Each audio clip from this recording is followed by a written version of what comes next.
Oh.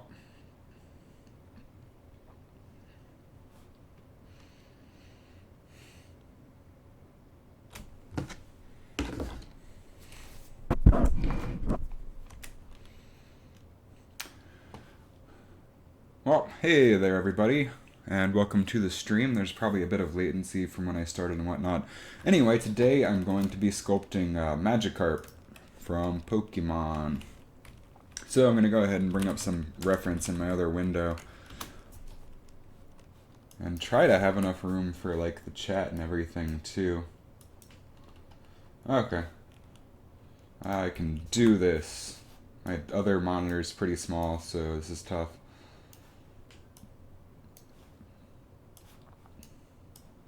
I need 2 Chrome windows for image reference, and then 1 for the chat.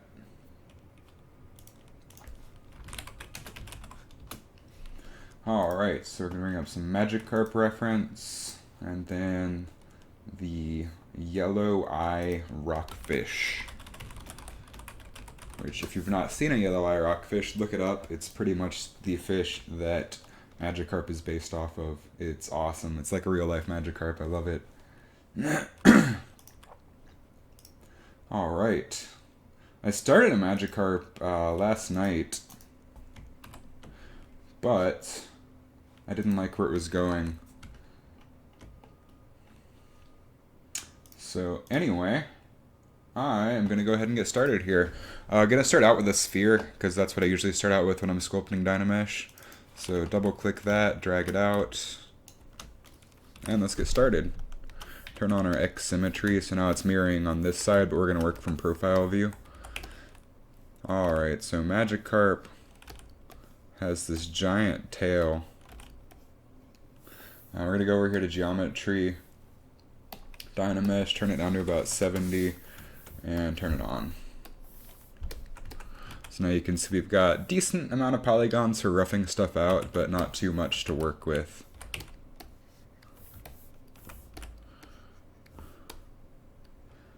Alright.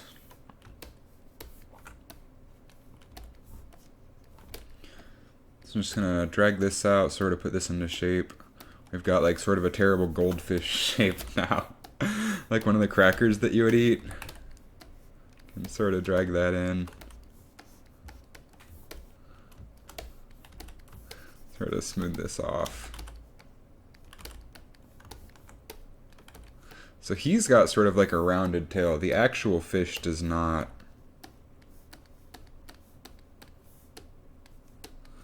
Beautiful. This is already looking like Magikarp.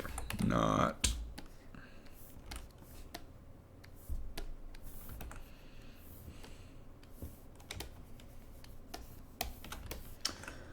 I guess I'll post this on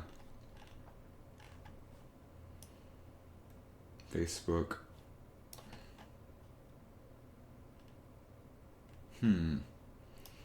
I wish it would show me like a link to share.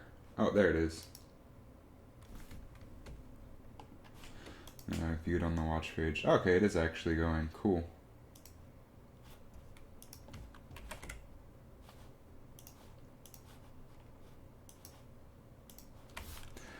Sorry about the pause here. I'm just sharing stuff on Facebook.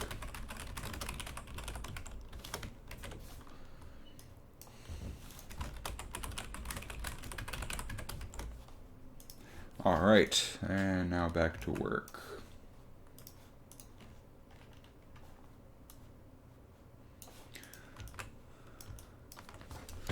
Let's see.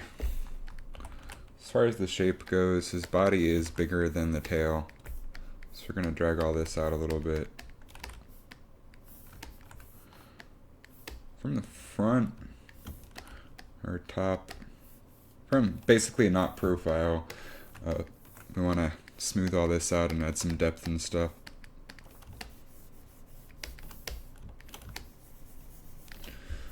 Just filling in the rough shapes right now. Magikarp, on his actual design, this is like a sharp curve,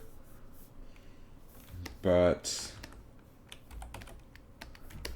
for our purposes, we're going to go the more realistic route. Hello. How is it going? So just starting really rough right now. If I don't talk much, it's because I'm getting into the sculpting. Oh, I'll go ahead and add some volume here. So out of it, I think we can actually work even lower poly, so I'm going to take this down to like 64. That'll make it easier to smooth stuff out. Okay, now for the mouth. I said how are you, not where are you from, but I'm from Georgia. We're gonna mask out the mouth and poly group it because cutting it doesn't mirror. So if we just come over here to poly groups, group masked, so now you can see that's in its own group. Can come over here to subtool, split, group split. That'll cut out the mouth. We can delete that. Come back up to this guy. And now we have a nice mouth.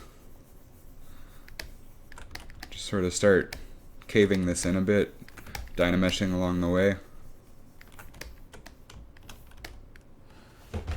Okay, so if we look at a rockfish, because we're trying to like do a more realistic Magikarp for the Pokemon series. So I want to like actually get good mouth detail here. But again, we're just roughing out really basic shapes for the meantime before we go into detail.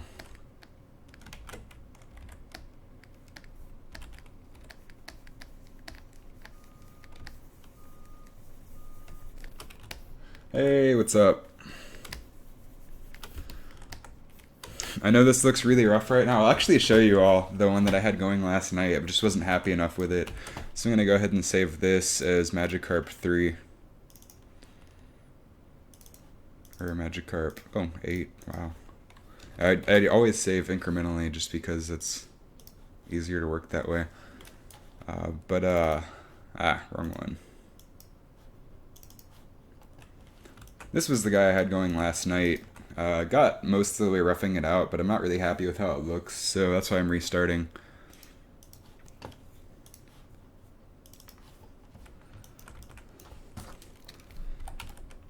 I'm gonna try some different methods for the spines and stuff today.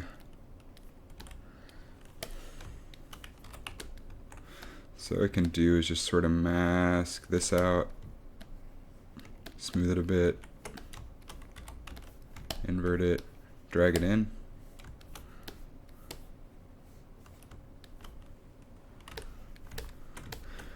And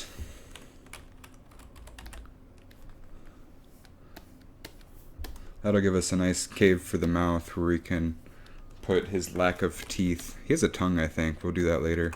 If we even get there tonight. I'm probably only going to do this for a couple hours, then continue another day. To get into animation and modeling, you can do it at any age. I know somebody who's like either 13 or 14, and he's already really good, if not better than me at a lot of stuff. I am currently 24, I think. I don't actually know how old I am off the top of my head. That's pretty sad. There's sort of like this shape coming in here on the rockfish. So I'm actually going to post a link to the reference I'm working off of.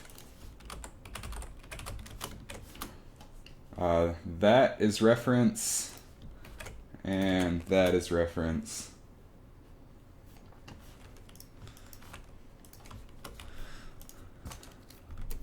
The rockfish is actually the fish that Magikarp's design is based off of, which is why I'm using that.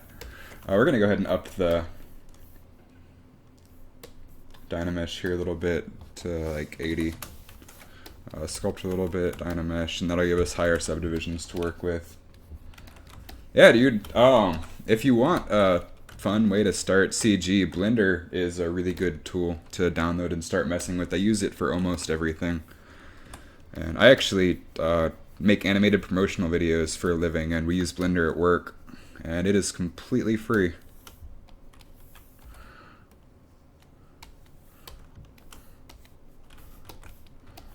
Let's see. I think I want the body to be a little bit longer.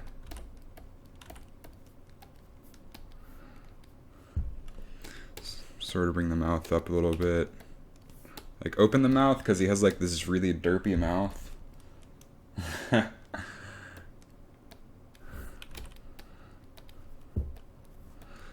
Taylor. Nobody likes Maya. Even people who use Maya don't like Maya. Except for Skya, but he doesn't count because reasons.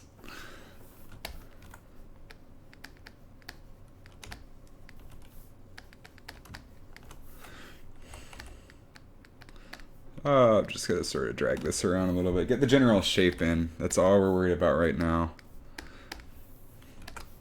Not happy with this at all. This comes down too far. Oh, Cinema 4D is pretty good too. A lot of motion media artists use it.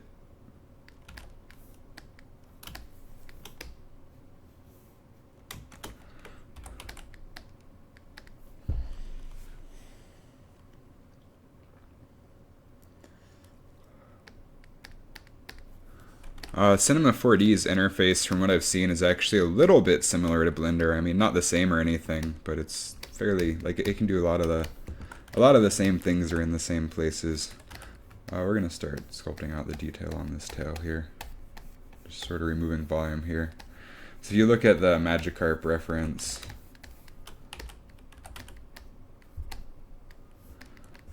then it looks sort of like this. Use the pinch brush here and sort of pinch this down.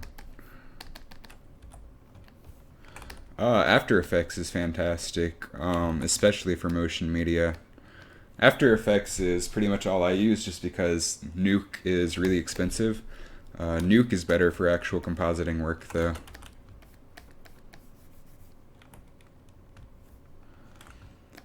You can use ZBrush models for games if you retopologize them, because right now this is 40,000 vertices. By the time we get to the detail phase of the model, it'll be in the millions. Game models need to be like under 10K for newer games, I believe. I'm not sure on those numbers exactly, but game models need to be pretty low poly. Like, I mean, each of these is a polygon, so...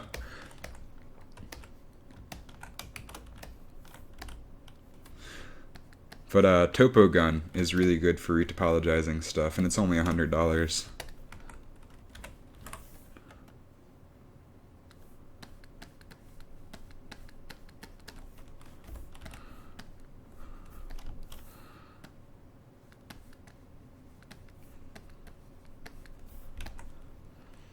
Okay. I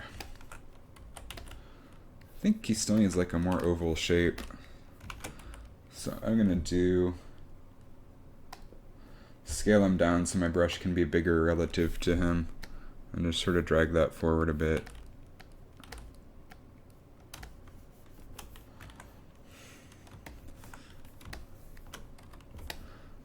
This could use a little more volume.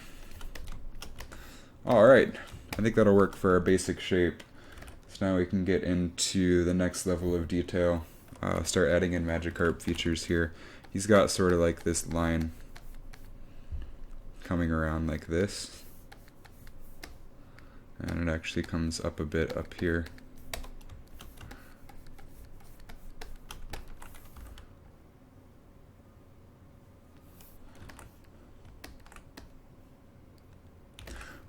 I make animated promotional videos in Blender for a living, and then I also do freelance work. I have never been paid to use ZBrush. I'm a generalist, so I do like every aspect of the pipeline.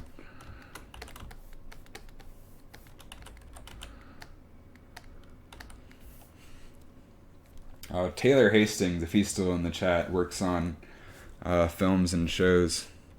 I went to school with that guy. Okay, so this about right here. That's pretty good. And we can sort of sculpt out an area for the eyes. Sort of mask it out, I think, first.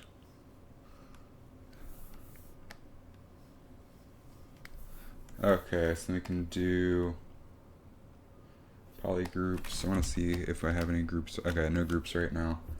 Group masked. So then you can, I have to remember the setting in, modify topology, there it is. What you can do, this is really cool. It makes life a bit easier. Bye. What school do you go to? I mean, like, are you in college or how? Oh wait, no, you said you're like 15, or was that the other guy? Yeah, okay, yeah. I mean, we went to college together at the Savannah College of Art and Design, where we studied visual effects. Anyway, you can modify the topology here and say, there's an option to add edge loops around groups. I can't remember exactly where it is though. Edge loop. Group loops. Oh, there we go. That's pretty cool.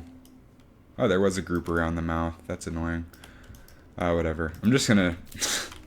I don't even know why I did that. It's just a neat feature. So we're just gonna be ZRemeshing it a lot anyway. It's useful later, like, or especially for doing specific things. But we want like a really big eye here.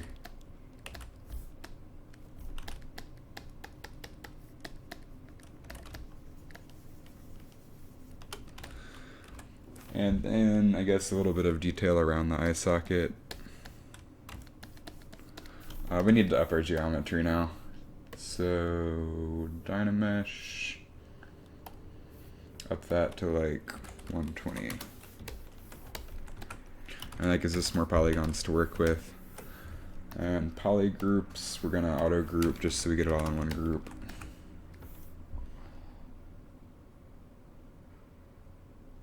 And you can also sculpt in Blender, and Blender Sculpt is really good.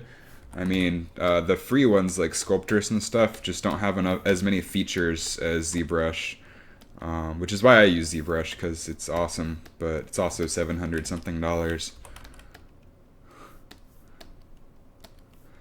Blender Sculpt is great. It actually automatically subdivides the geometry as you work on it.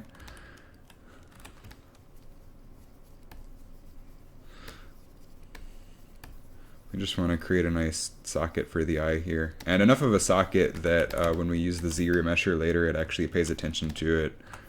So that's been a problem in the past for me. I need to open more reference. Yellow eye rockfish.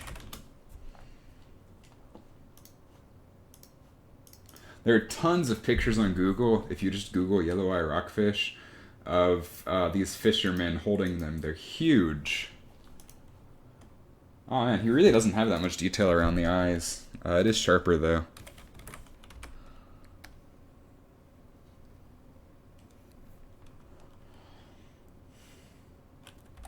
Yeah, then learning ZBrush or just how to sculpt in general is great then. Most companies these days use ZBrush.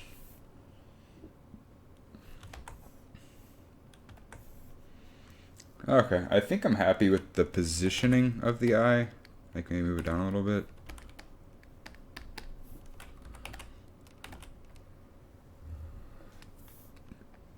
Also, games are less concerned with topology flow than films are.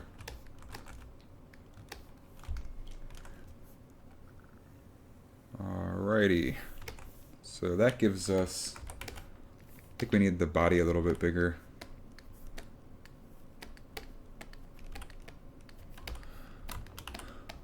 And sort of drag the tail out.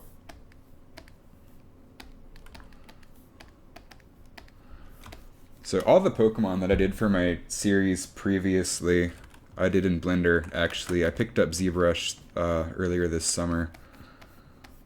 And tablet too. All the Pokemon were also sculpted with my mouse and keyboard. Which is an absolute pain if you've never done that before. Okay, we're getting pretty good shapes here, I think. Let's go ahead and add in some spines. Then we're going to use Shadow Box to do the fin. But we can add in some spines for the fin to grow on. We'll do that like this.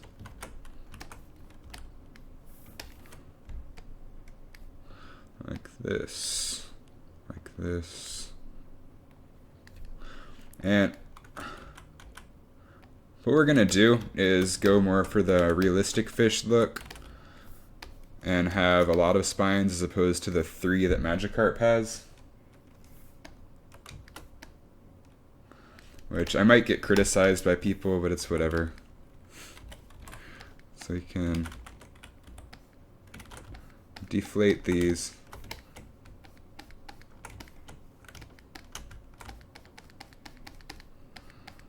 This might have been easier to do these separately and then Dynamesh it later. Alright, looking at spine reference.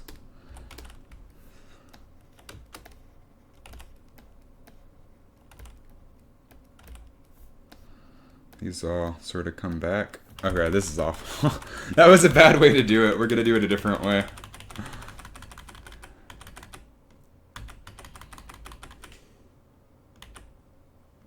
Okay. So how we're going to do this instead is we're going to append new subtools.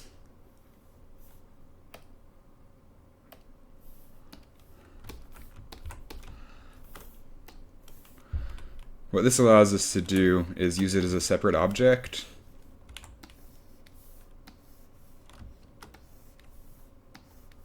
Let's scale it down a bit. Oh. If you scale on the side, you need to be careful that X mirroring is on so it doesn't lose your symmetry. Alright, so this will give us a much better spine. Or more control over it anyway.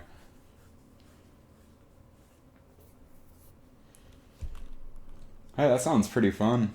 Alright, so we can put you like right there. Turn on Dynamesh for it. Put like maybe 80. Drag it out.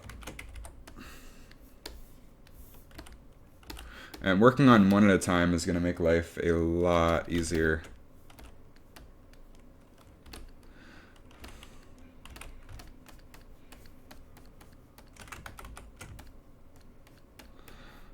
It's very sensitive with the inflate brush, so you gotta be careful there. I think we can have this even lower. And the beauty of Dynamesh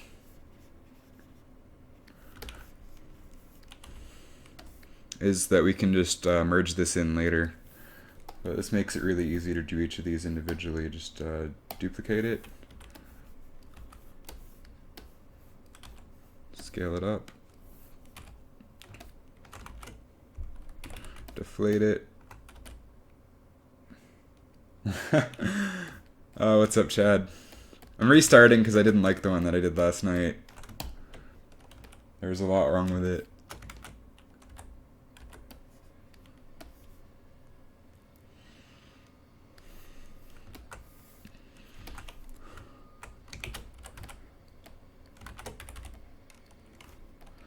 Alright, create some nice spines here. Chad and Taylor are like guest stars here because I know them.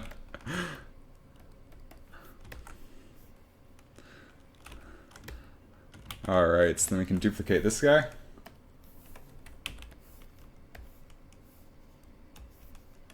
Rotate him. What do you all think? Should I just do like the 3 spines that Magikarp has, or should I do more like the real fish?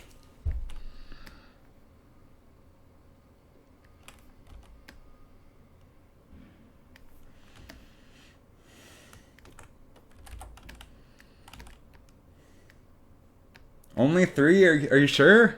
Because that doesn't look right. Like that feels so fake. I have to make them bigger if I only do 3. And I have to make this one like way bigger.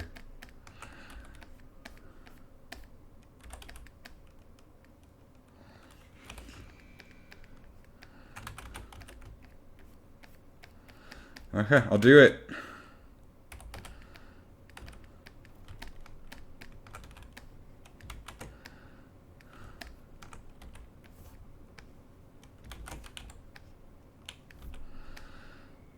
Okay, those will be our 3 spines. Yeah, I mean, of course Pokemon are fake, but like, they have to fit into the real world when I composite them. I guess that really more comes down to shaders than anything.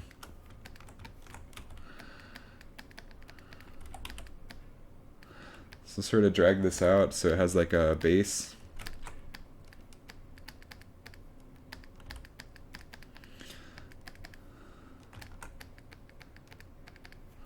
Alright, that'll work for spines.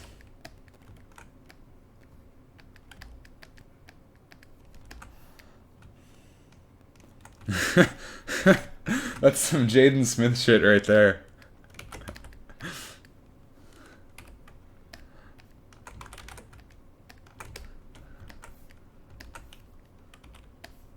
think we can even move this back more. And then we can take the real element in like I was doing last night. God, this is going to end up just like the one I had last night, I have a feeling.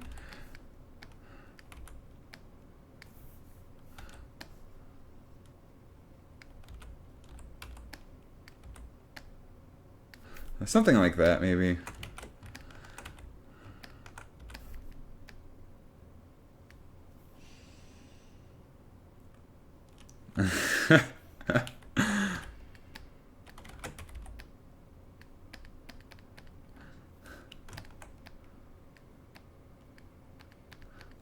The goal is to up the reference I'll send you. This is reference 1, because that's the fish that Magikarp is based off of, and that's reference 2. I'm going to type it just because there's a lag in me talking and you're all actually hearing it.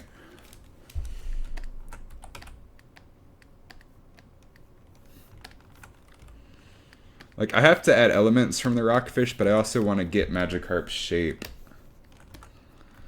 So that's always a really tough blend. Like Squirtle, I think I took almost too far towards the turtle side. I'm happy with that model, but a lot of people said he was really creepy.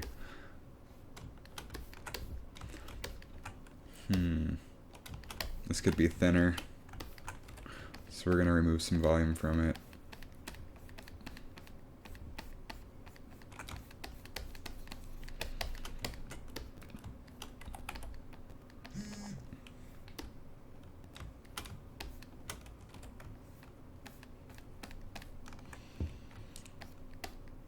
Alright, and if you look at the rockfish fins, it's sort of like stripy. We'll add that detail in once we stop using Dynamesh. But right now it's just all about getting detail in there. Okay, then 4 spines on the base. We'll duplicate this, I guess, and work from that.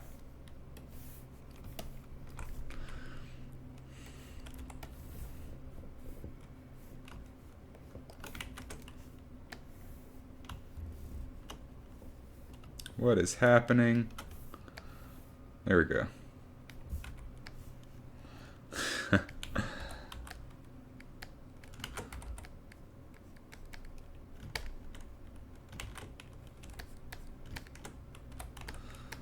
Oh, this is probably the worst. It would probably be faster to have just started with the sphere for this one.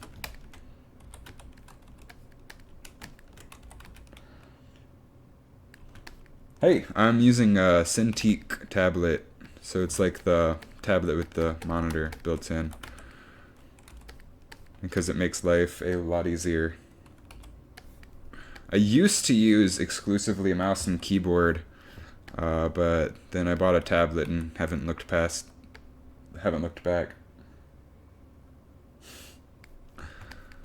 This is a Magikarp in progress. A realistic Magikarp in progress. And right now I'm just roughing out shapes.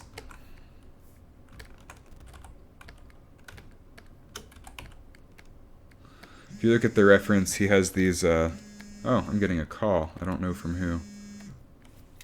I'm gonna go answer this call. I'll be right back. Hello? Hello?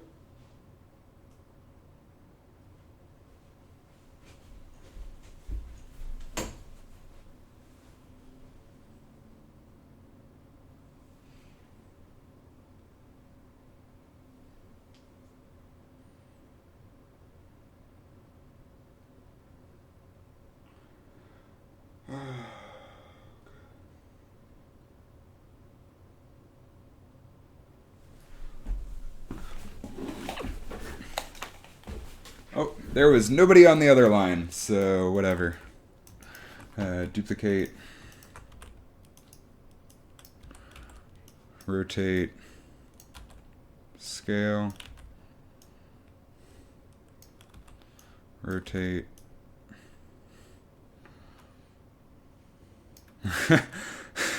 Why do you want to talk about gun laws?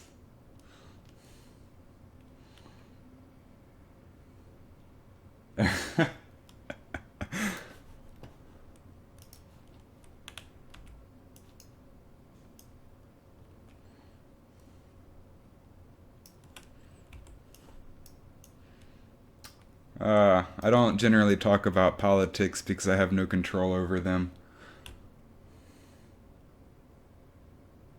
And talking about politics just makes people mad.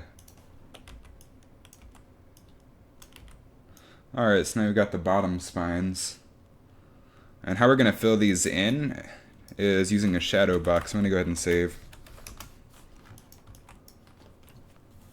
So if we go up here to tools, we can grab our shadow box. Actually, shadow box, if you don't know what this is like the coolest thing ever. And there's actually a way to here it is, up the resolution here. There we go. Oh, nope, I want higher resolution than that. Let's go with like, I think 128 will be fine. So what shadow box allows you to do is just like draw, mask out shapes like this. Then they become geometry. So it's perfect for making fins and stuff. One of my friends, Chris Lee, actually suggested that last night, so that's what we're gonna do. Anyway, we're gonna use that over here. We're going to subtool, append, shadow box, and going to that layer.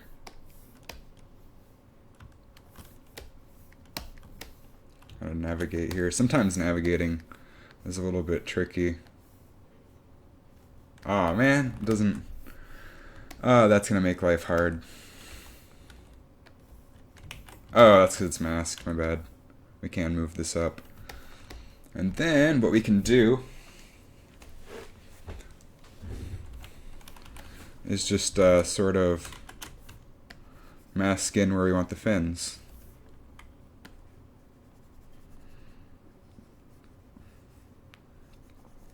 And you'll notice this is going to be way too thick. So we can fix that right here. We can do, oh, I guess it's already set up. Can mask it like this way.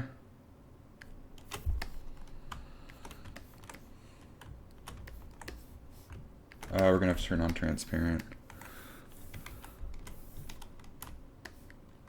Oh, that's select rectangle. We want mask rectangle. My bad. So now we've got this nice fin. I'm just sort of masking the rest of this just to get the membrane.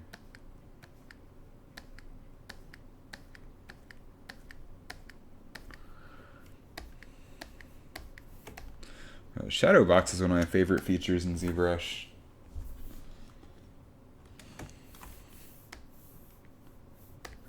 What is happening? Okay, so then we can go down here to geometry and turn off shadow box, and we have the geometry. Then we can dynamesh it, and we kind of have fins ish. What we can do is also trim it down some. We want the trim curve. Cut that off. Actually, want to drag this out, I think, like that.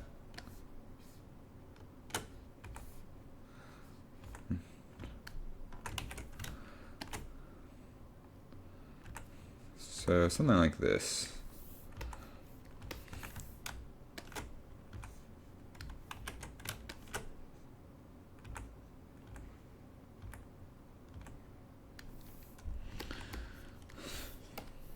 So now we've got fins, kind of.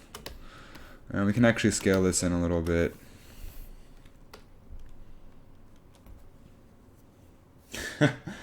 Everybody's just talking about guns. I think that's gonna be... I don't actually know which axis that is. I know. It's X, I think. So now if we scale this on the x-axis, we get fins.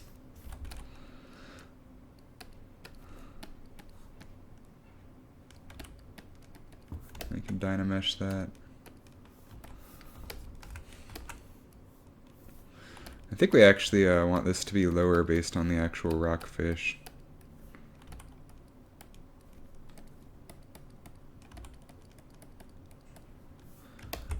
All right.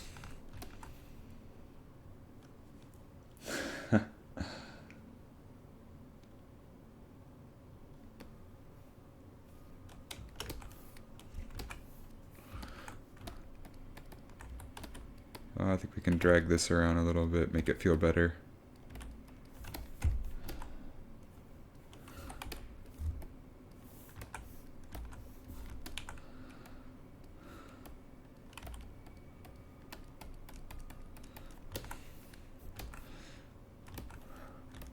I think this can be bigger.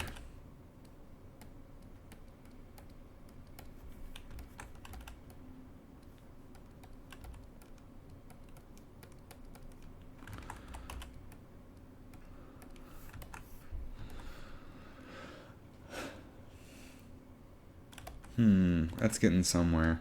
I don't know if I feel happy with that spine, but we're gonna go ahead and do a shadow box for the second one too. So go ahead and append. Nope, I did not want to paste. Shit. What did I just paste? I think I just... what am I doing? Delete. Okay.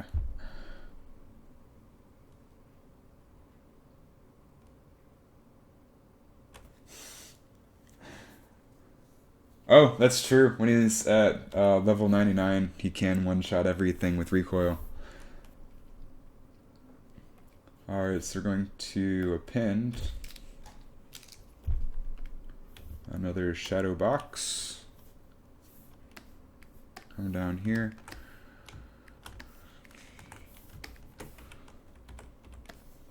Move it down.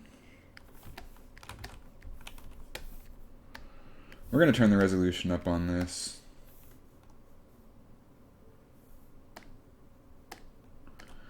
Let's do like 200 this time, because I think that'll give us a better result.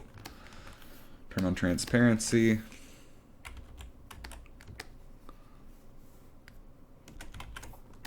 And we're going to go ahead and mask this side from the get-go.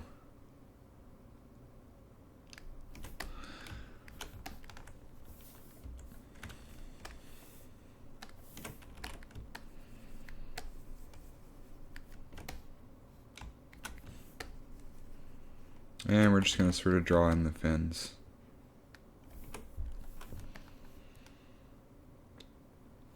Which... more like this, I think.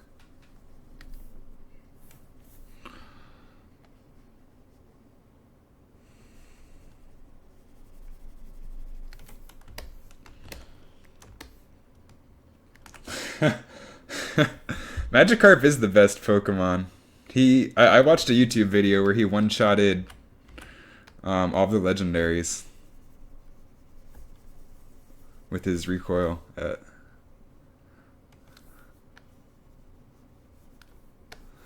Alright, and we got some nice fins. And I think we can actually even trim that down some.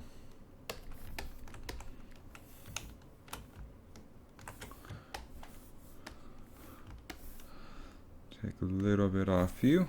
Take a little bit off you. And there we have some nice fins. We can go ahead and turn off Shadow Box. Clean those up a little bit.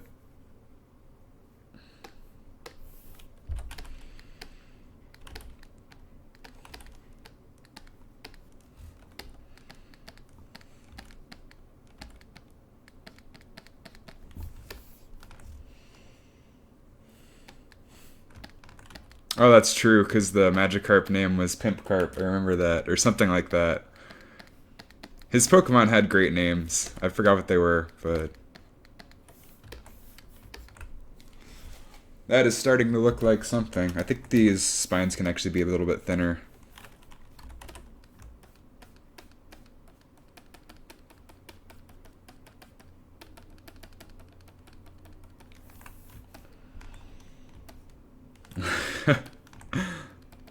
That sounds amazing.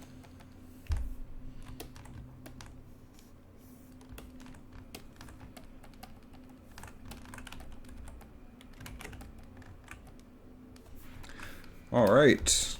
There we kind of have fins. Or the... whatchamacallums? Yeah, fins, I guess.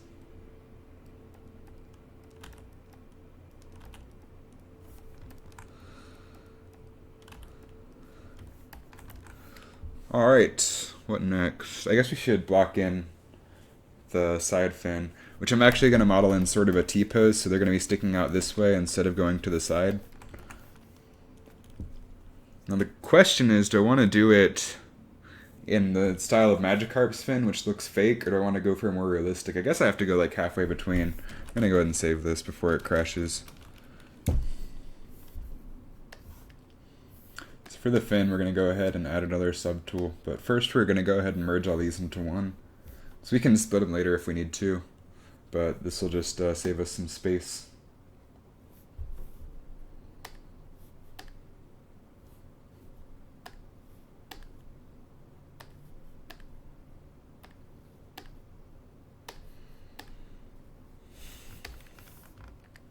Where are you? Oh, you're that one. Okay. So I can select you.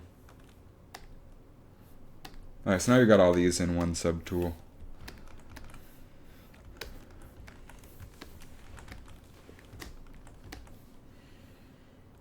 And I guess for the fin, we'll start with a sphere. And again, we're going to Dynamesh all this together later. We don't have to worry about X mirroring for this one, because we're just going to mirror it over as a subtool later.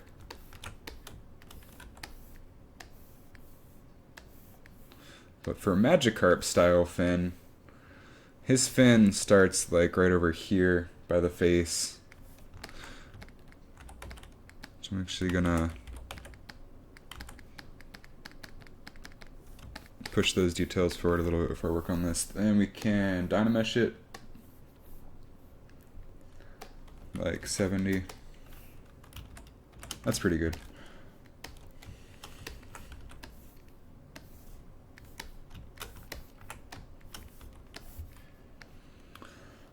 We'll put this like right about here. Maybe like here-ish. Drag you up. Could probably actually snake hook this. I like never use snake hook though.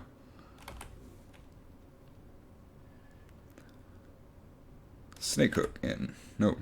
S-H. I guess Dynamesh, that works pretty well.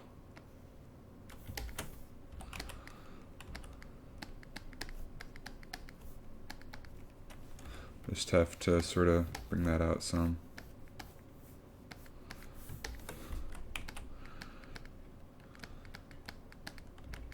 Give him enough elbows here. We don't want a deformed Magikarp. So we just want to get the shape, then we can rotate it into place later. So I want this to sort of come down a little bit just to get that elbow more emphasis.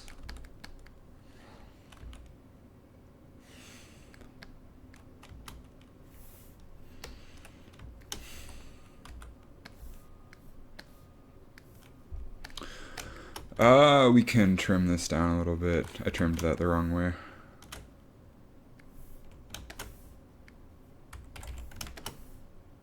There we go. Sometimes if you trim, when you have transpose tool selected, it won't trim. Don't know if that's a bug or a feature.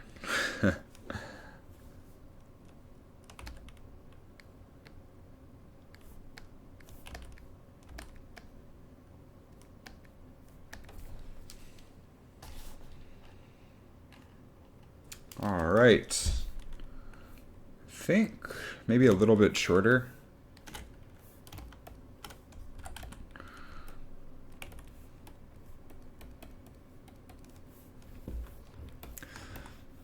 That'll do. A little bit more geometry, I think. So bring this up to like 100.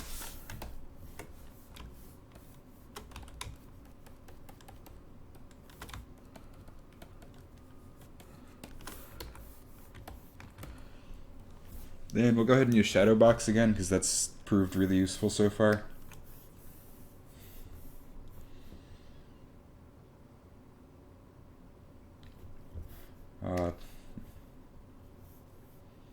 Pinned shadow box.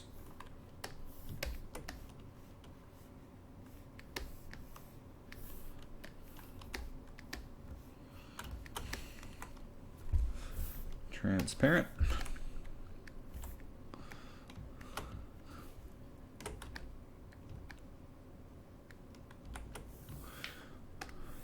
And mask pin. We're going to actually make this a high resolution one again.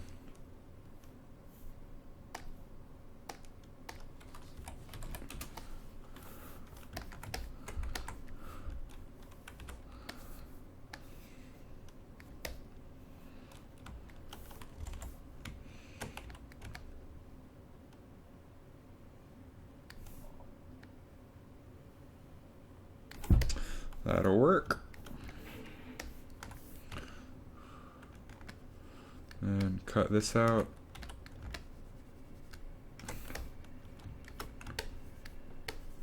There we go.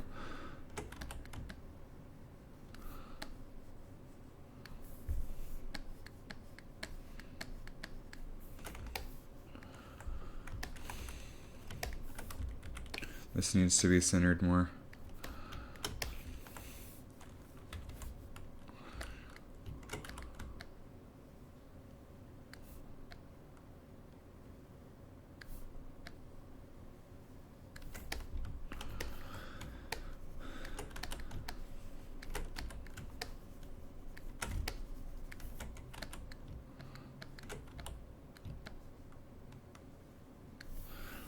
So his fin sort of actually comes down below like that. We want part of that to go into the geometry, so we're not going to go all the way down there. I don't know why this is cutting off like that. That's pretty strange. We can deal with that later though. We can actually just morph the shape later after it's geometry.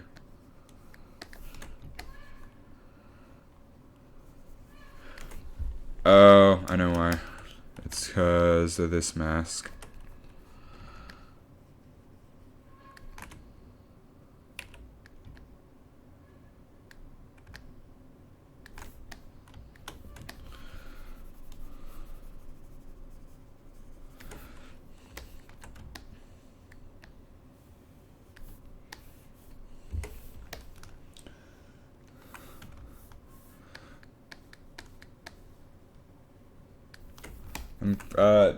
Carl, I'm going based off of the Magikarp reference for his fins.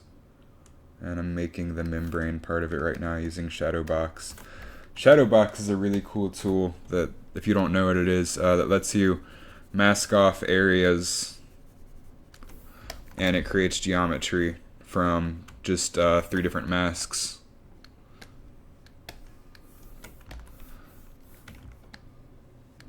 So we can clean this up later. I'm just creating the mask right now.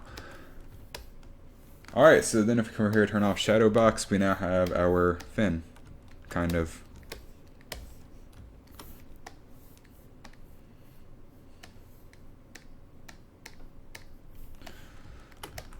Alright. Then we can Dynamesh this.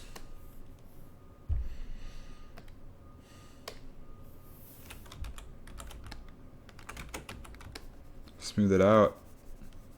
Now it's the cleanup part.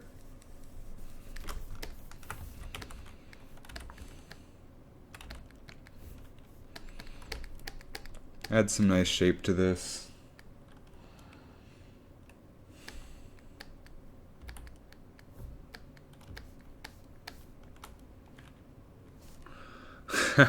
No, ZBrush is better than Blender for sculpting. Which is why I'm using... I like ZBrush better for sculpting. The pen interface is better, in my opinion. And it supports way more polygons when we get to that point.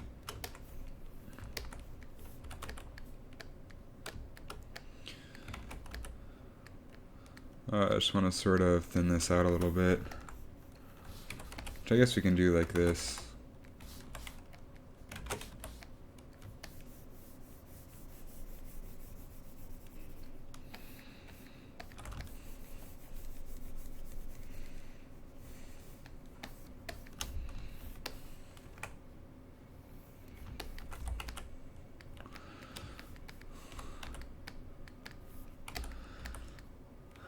Alright, then I think I want to cut this off a bit sharper.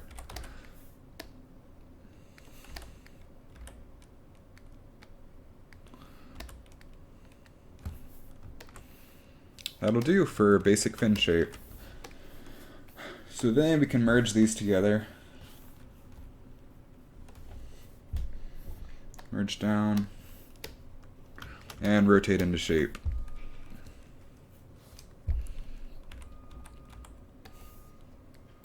Just be like that.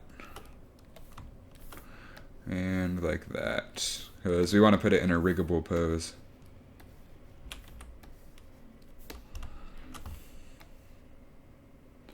And put this like right here based on the Magikarp reference. And drag you in. Inflate you a bit. Dynamesh. I probably shouldn't have Dynamesh that yet. Because I don't want to join the fin quite yet. I'm too scared.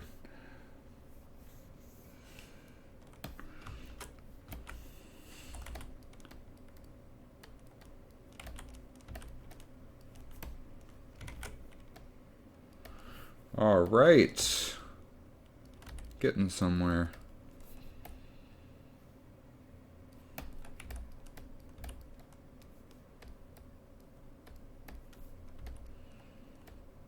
Probably bring this in some.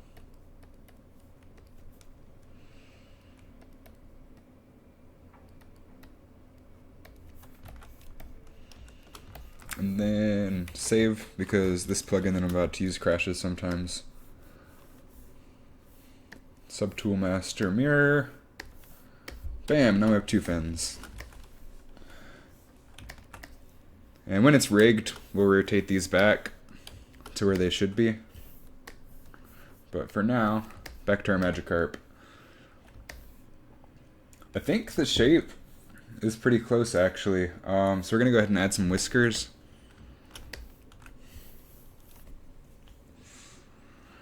Yeah, I guess we'll add the whiskers.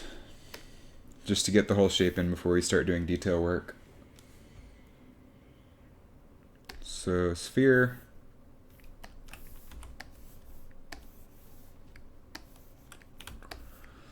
Scale it down.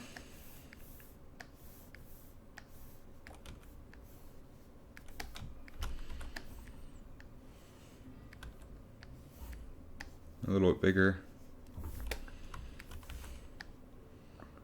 These go like right about here-ish.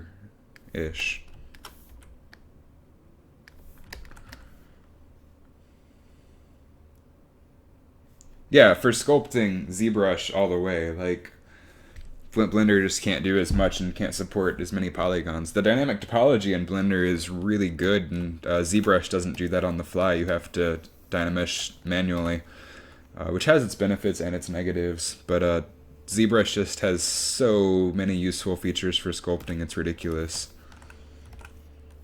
Okay, so we want to Dynamesh this.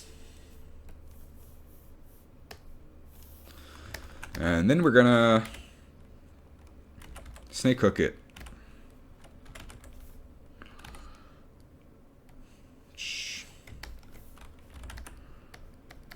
Make these nice and big, we can always deflate them later.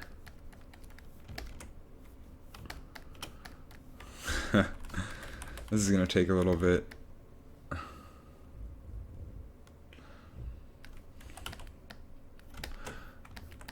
And there we have whiskers.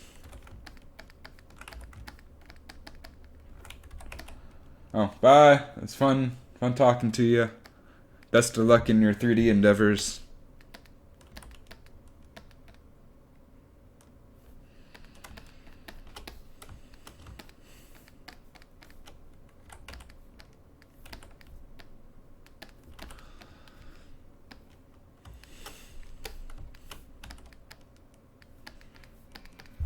I'll probably keep these separate for a while.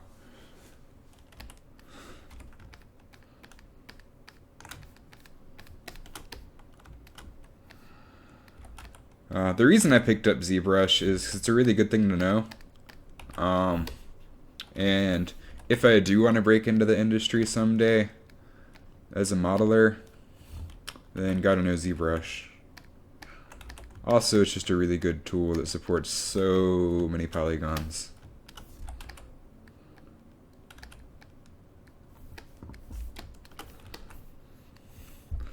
And based on the reference, I'm actually going to rotate this the other way.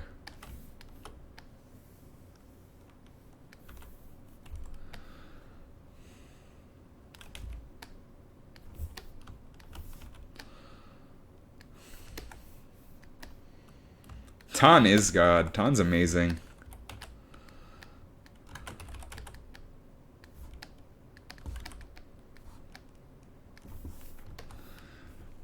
Alright, we have these things.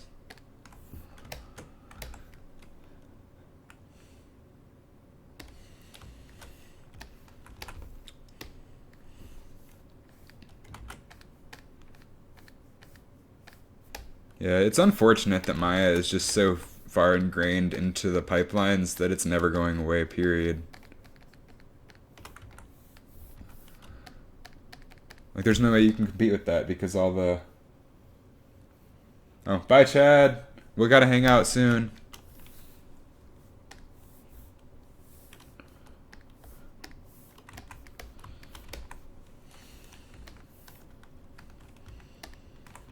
All right. So, in the reference, there are lines that go like this. So I'm gonna add spines there, kind of. We're going to carve out this area a little bit more.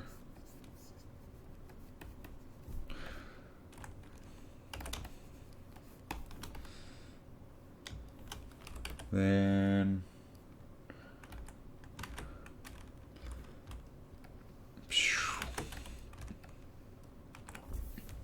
these come from like right here and go to like right there.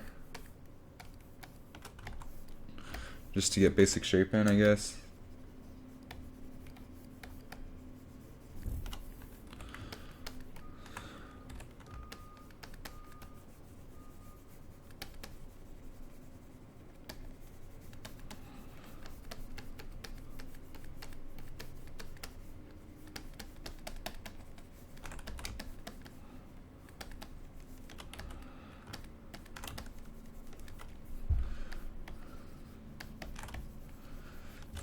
The reason this sculpt is taking so long in particular, by the way, is because fish, I've never done a fish before, and it's a challenge because all the thin membranes of everything.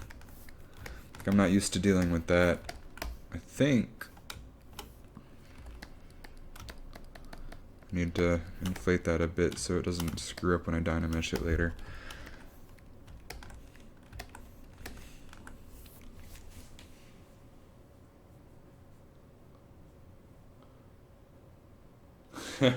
Oh, I used Maya all throughout school just because that's what we used at school and stuff. And if you wanted to collaborate with people, that's what you used. I use Blender now for a living, so it is possible. It's just there aren't really very many industry jobs using Blender. I work for a very small marketing department of a company. Pays well. That's all that really matters.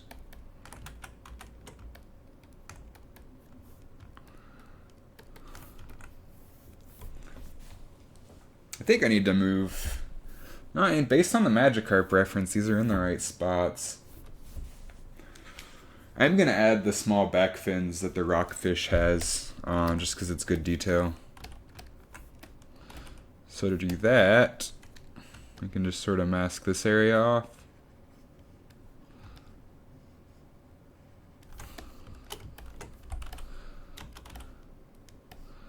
Drag it out some.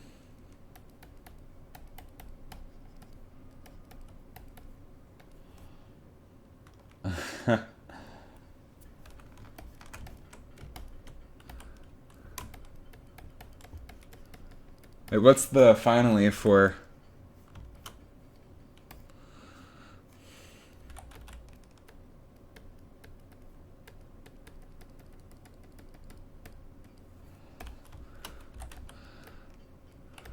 So I know that actual Magikarp doesn't have this, so I'm going to make it small and subtle, but just having the extra detail will help a lot in the realism of it.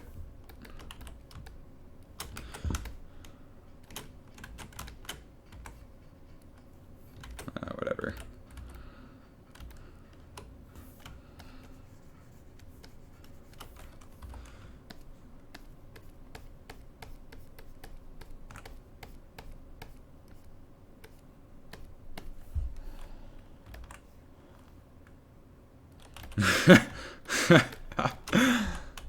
Yeah, Maya's pretty awful. I hate it just because the interface is so unbelievably clunky. It's not. It's really annoying because you have to. You have to hit a button for everything. There aren't any preset hotkeys.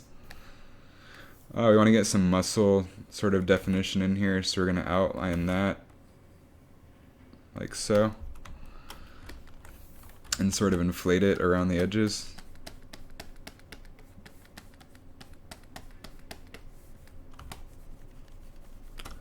Smooth it out a bit.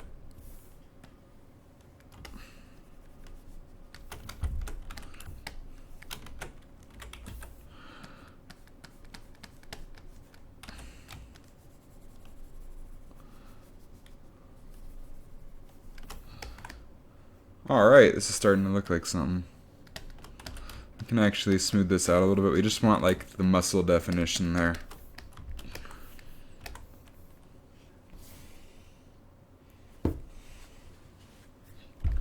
And we can go ahead and add an eye for placeholder.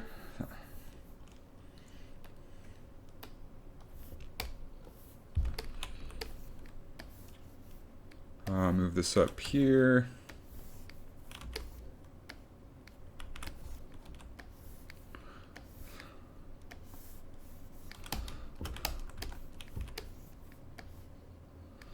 Put that there.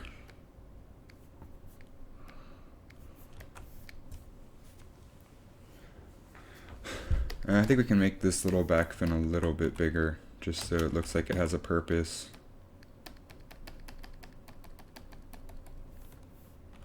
I know people are gonna hate me for making this back fin because it's not canon, but whatever. Fish have them.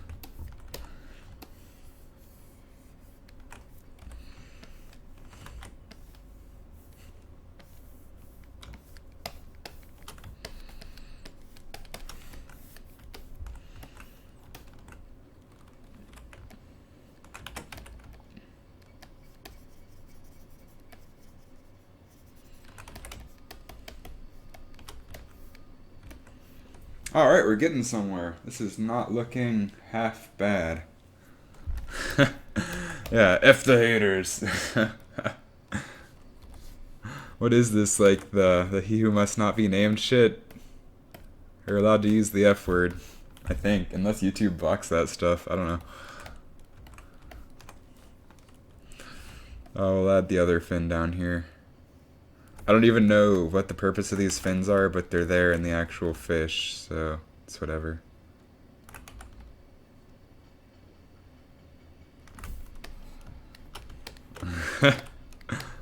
Taylor, you love me. Oh wow, that mask is way off. We want this like up here.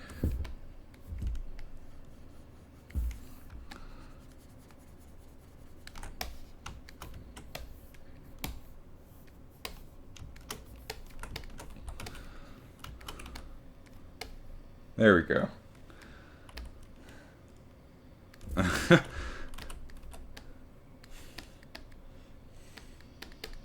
Well, then this is a special new kind of Magikarp.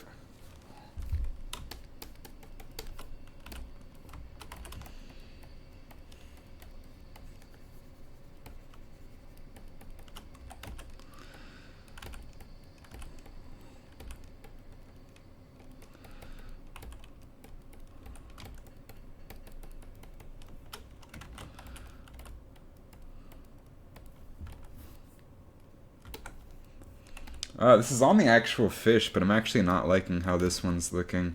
I'm gonna shorten it down some.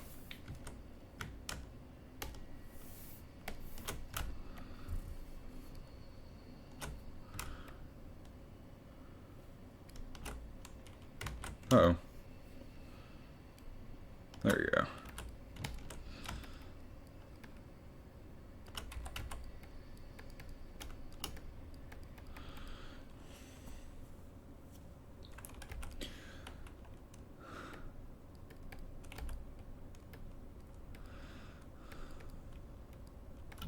I think we can bring this out to make it look more like a fin.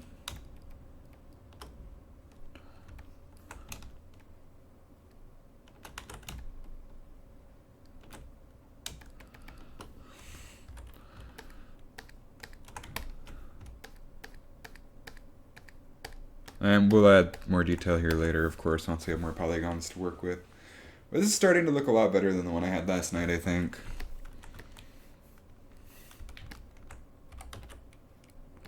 Could have actually used the curve brush for this, now that I think about it.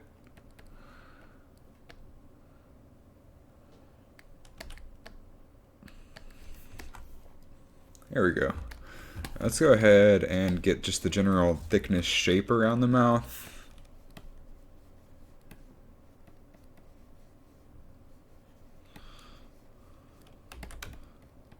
Before we work with higher res.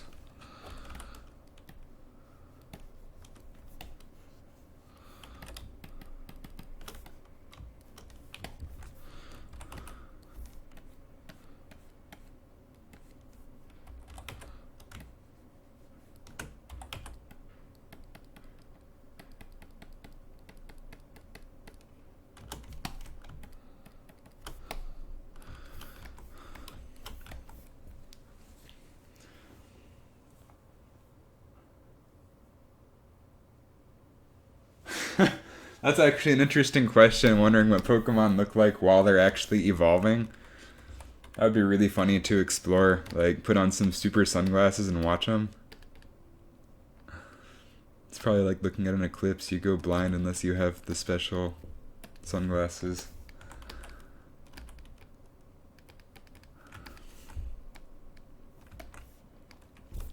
Alright, I think we're ready to start adding some detail. Which means we stop dynameshing now. Or, we don't like stop, we're about to dynamesh everything together, I think, and save beforehand, just in case. Just in case I decide that it's a horrendous mistake.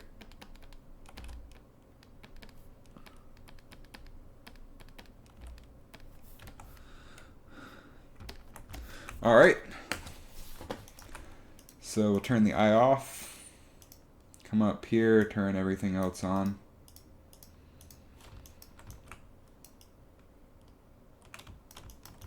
Oh, I'm not happy with those fins yet. They're pretty ugly. So we're going to split to parts.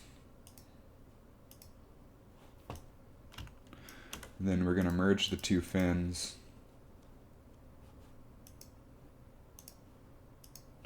And merge the two arms. So that way we can keep X symmetry.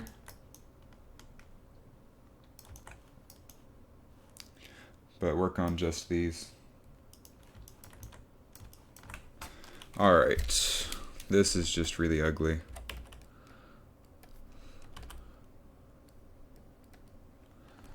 We can certainly clean this up.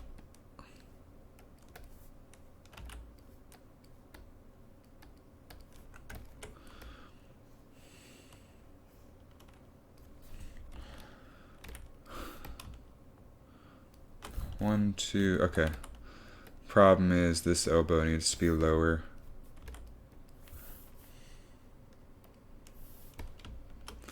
And thicker.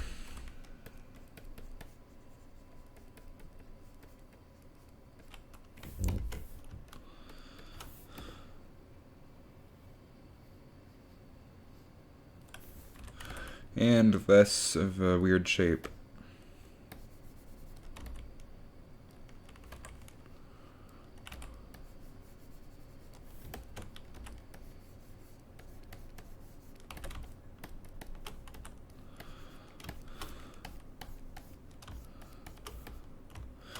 Alright, I think I can live with that.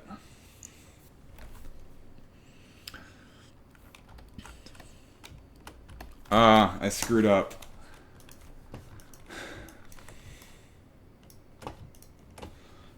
Split mask, because it didn't mirror while I was working on it. I forgot to turn on X mirroring.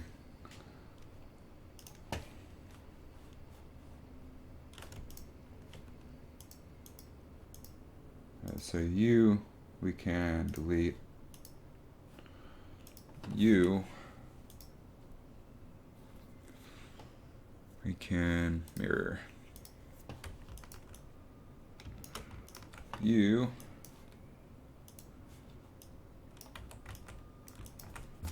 we can start working on.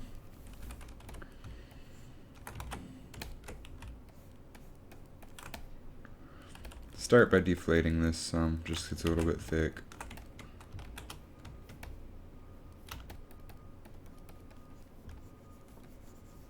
I think a lot of the membrane sculpting and working with those is going to come in like Blender or something after a retopo. Just because they're a pain in the ass. Really thin objects, like that's one of the downfalls of ZBrush. Really thin objects are an absolute pain in the ass to work with.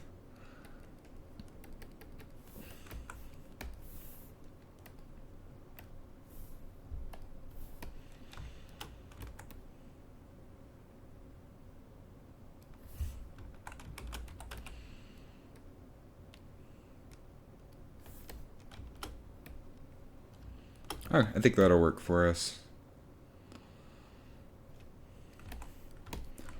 Screw it. We can just bring this all the way down. If you look at the Magikarp reference, this does connect with the surface here.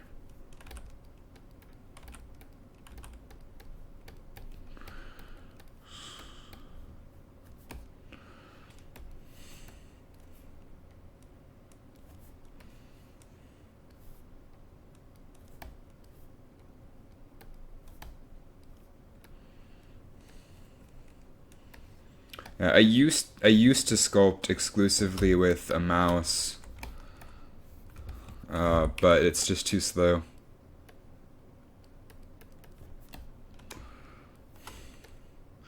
Like, I used to actually be like, I'll never use a tablet because tablets are the worst. I can't use a tablet. But then I used one and I'm like, well, I'm not going back.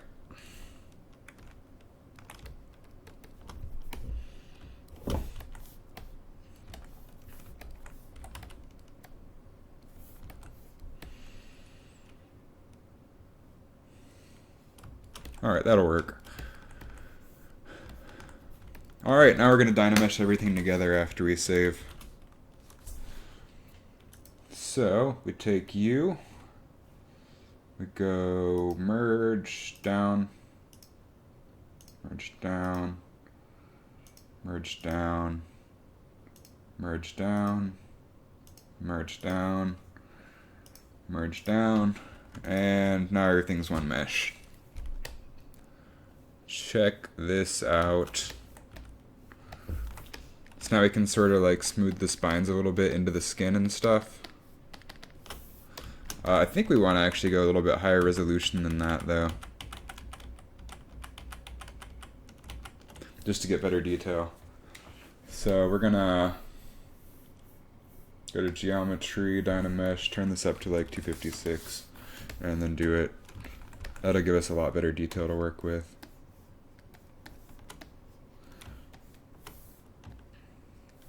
All right.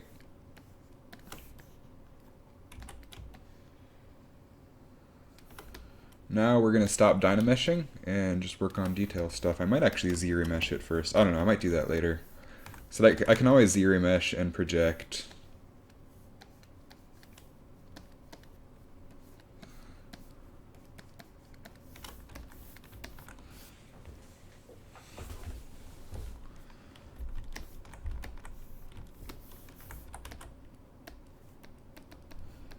So since we're not ZRemesh, or since we're not, do I want to ZRemesh yet or not? I think I'm just going to continue using the Dynameshed mesh, because it's low enough poly to where I can move stuff around. Not that I really need to now that we have our base mesh pretty much set.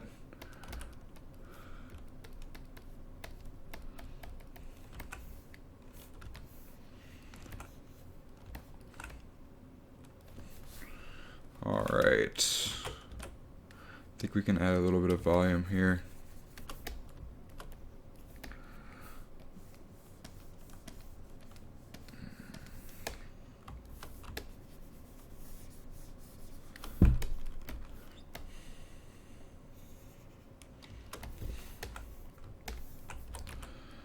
I can smooth this out a little bit.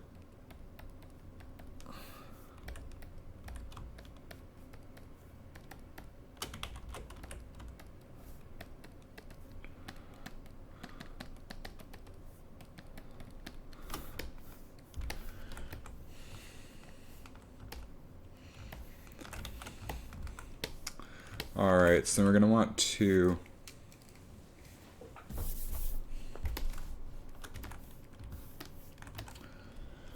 start working on the face details. So he's got some gills, so we're going to go ahead and draw out that shape before we sort of move them down. They're going to come down. Okay, that's going to get in the way. Oh, okay, that's really convenient actually. I thought I was going to have to make my own poly groups, but I already have some good poly groups from the Dynameshing. So about this shape, we'll make the gills.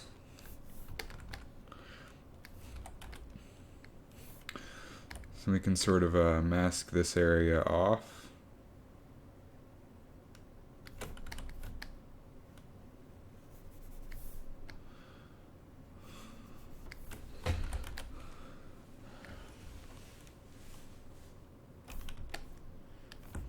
Then can just sort of bring this stuff out to make the gill shapes.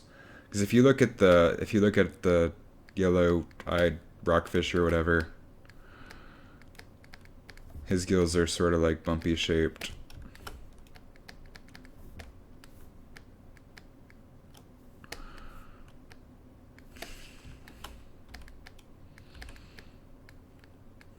And Magikarp's design doesn't really have gills, so we're going to add them.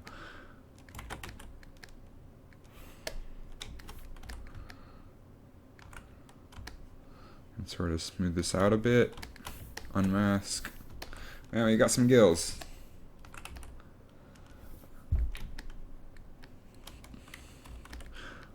Jacob, I'm sculpting this for the live-action Pokémon series. We're starting up some more episodes soon, like in the next couple months.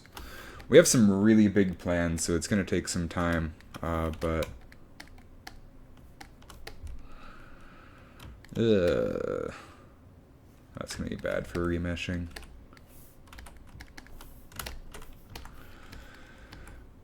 But it's cool detail.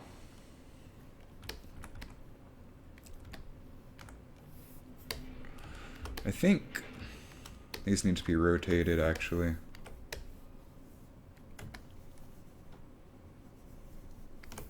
Actually, what you can do, if it works, is if you take the transpose tool and just hold down Control, you can actually mask off the areas that you want to rotate, like that. It doesn't always do a perfect job, though.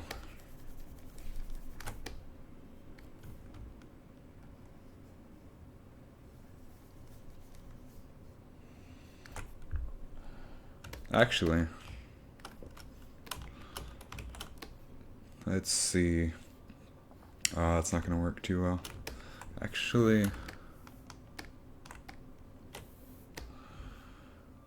this could work. Make life easier.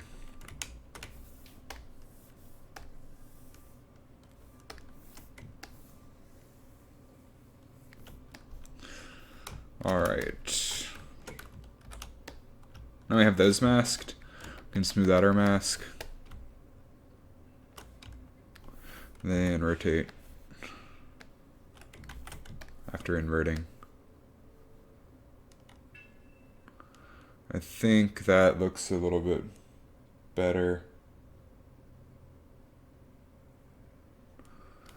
Yeah, so right now the fins are out like this because it's in T-pose, so when I rig it, they'll go back by his side. This just makes it a lot easier to rig.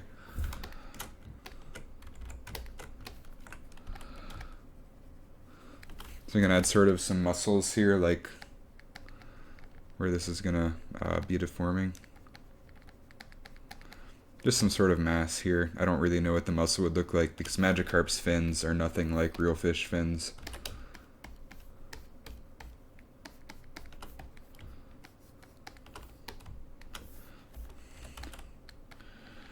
I'll just add some nice sort of definition here.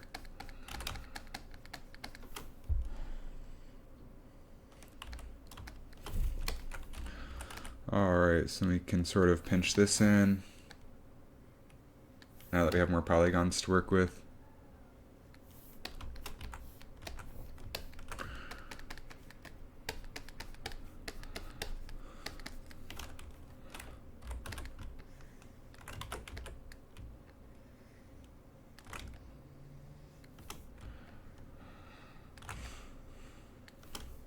This just gives us a little bit of sharpness definition by the membrane of the fins.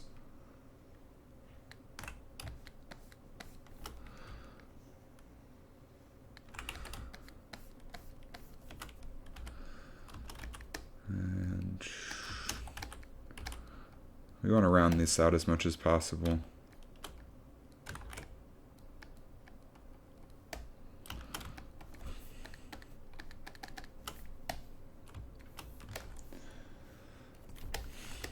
We can add some sort of wrinkles here, which we'll get in more detail once we subdivide and add more polygons.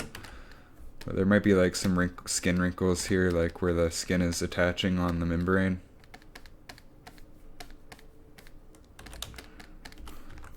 Just adds a little bit of detail. That's more of a detail phase thing though, we're still getting shapes right.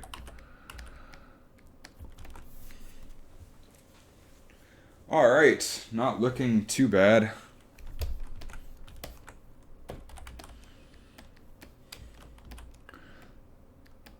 If you go to my channel, there are already 10 episodes of the Pokemon series if you haven't seen them. The new episodes we're making are going to be much bigger, longer, better, have an actual story. Those ones were almost sort of like a test just to see if we could do it.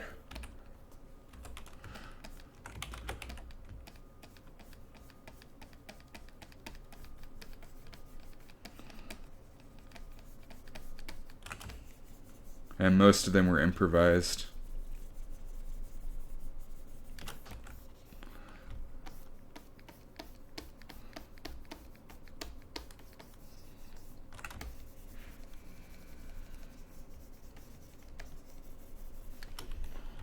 Oh, hello.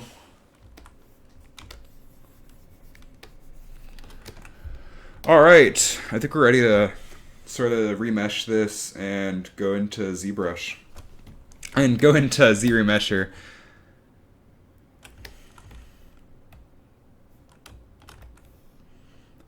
Yeah, let's go ahead and try ZRemeshing it. I'm going to save this.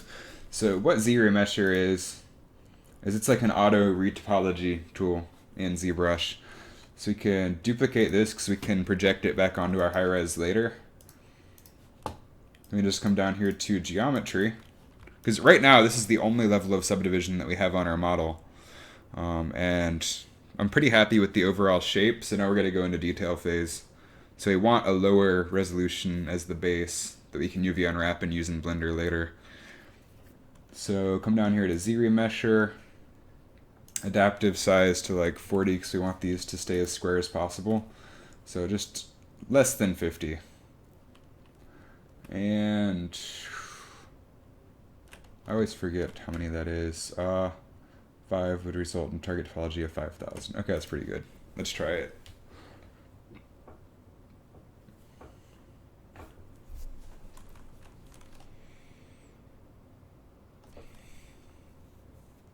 Alright, and just like that, we have a nice lower res mesh that would be like animatable in Blender or something. That actually did a pretty decent job. I think I can throw a little bit more polys at it though, just to make it a bit less stretchy. See, this is how many polygons it had when it was being sculpted. So we want, the reason we're doing this is we want a nice base mesh that we can unwrap so we can project the detail as a texture later. Let's put this up to 6, because Blender can support pretty good polygon counts. And, or maybe 5.5, and turn the adaptive size down to like 30.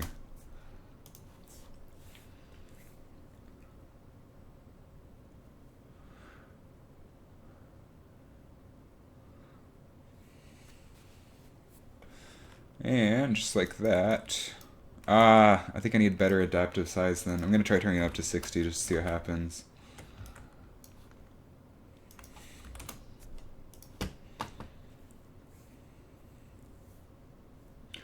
Playing with ZRemesher is lots of testing.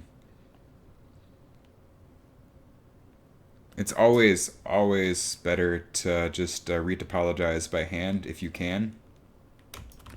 But this doesn't do a terrible job. This would be better if there was a ring around it. So what you can do is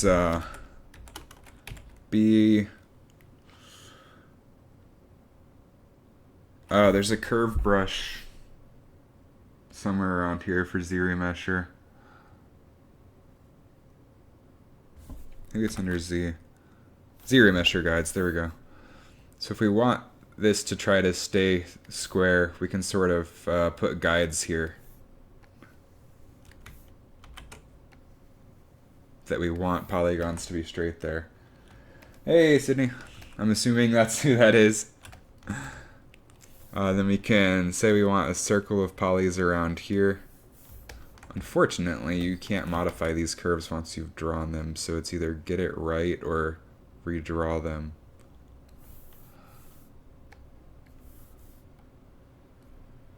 Oh, come on, close. There we go.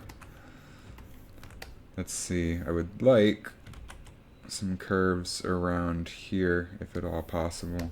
Uh-oh. That's no good. We'll just let that do its thing there.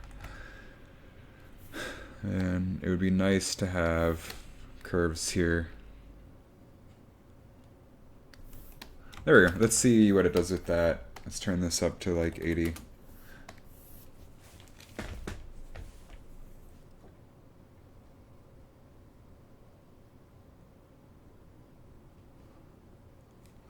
And that didn't listen to my curves at all. I noticed that it's It doesn't listen very well unless you turn the strength up pretty high, so we're just going to turn it up to 100 and see what happens.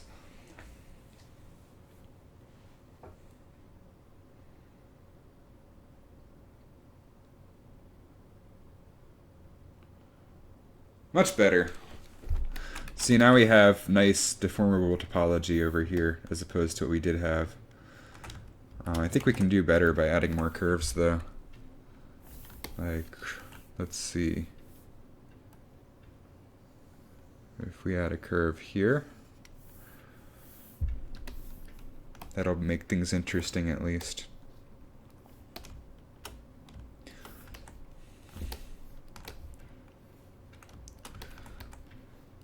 Then we could tell it we want a circle like right here.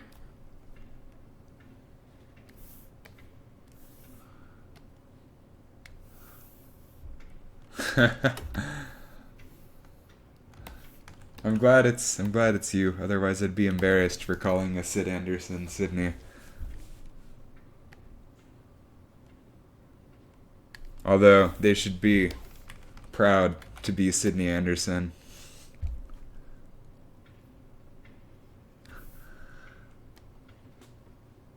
We'll try that and see what happens.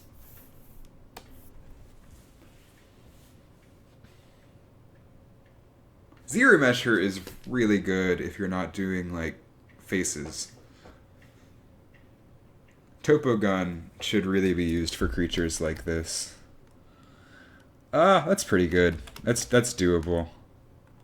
I can deal with this, I believe.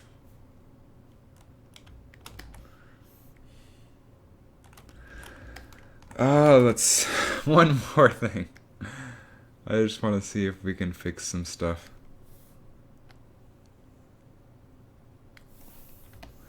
Give it as much to work off of as humanly possible.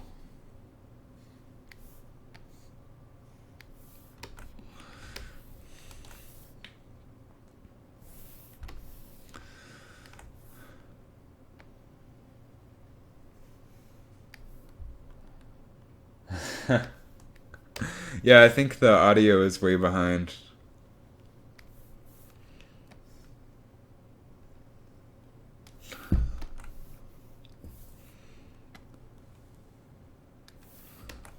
Okay, let's try that.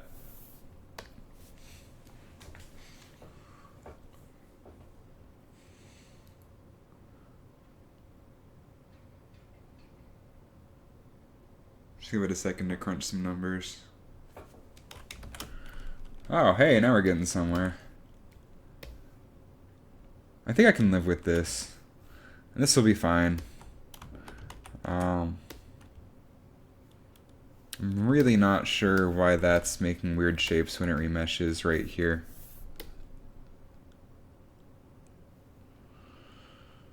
That's pretty... Oh, that would be why.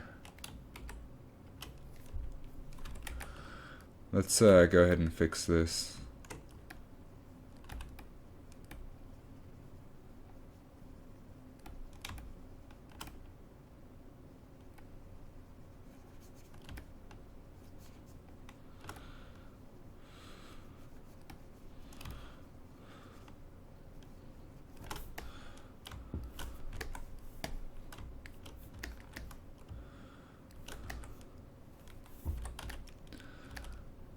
A little bit down like that. And we should do pretty good.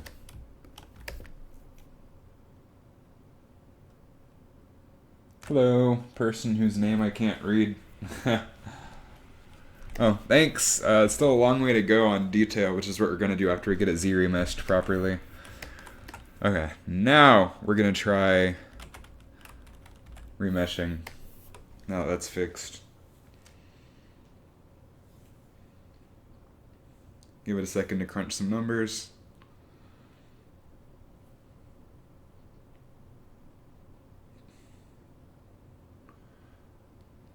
We just want like a clean base mesh. Okay, a couple more guides and then I think we'll be good. So we're gonna add another circle here around the eyes. with a little more detail. And then we're going to add a guide here. And I don't think I was mirroring that. Oh, it is mirrored. Okay, good.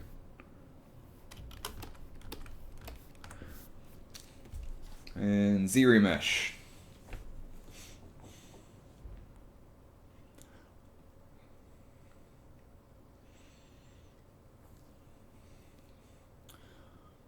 The reason I'm taking so much time on this is because getting a good base mesh is incredibly important.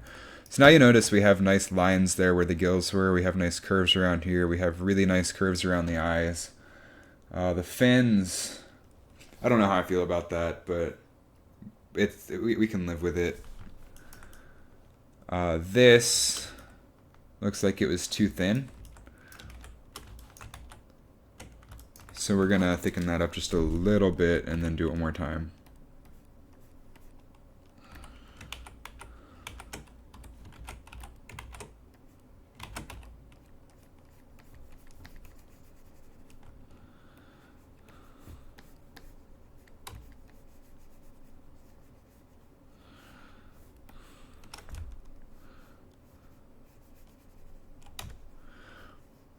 I'm just adding slight bit more geometry, just so it'll have less errors when it ZRemeshes it.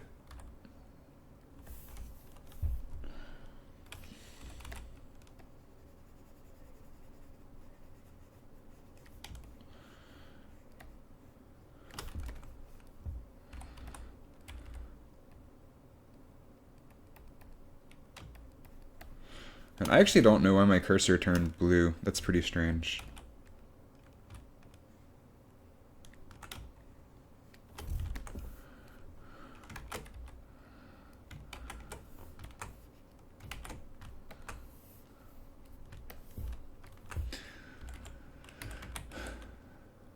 And we'll try ZRemeshing again.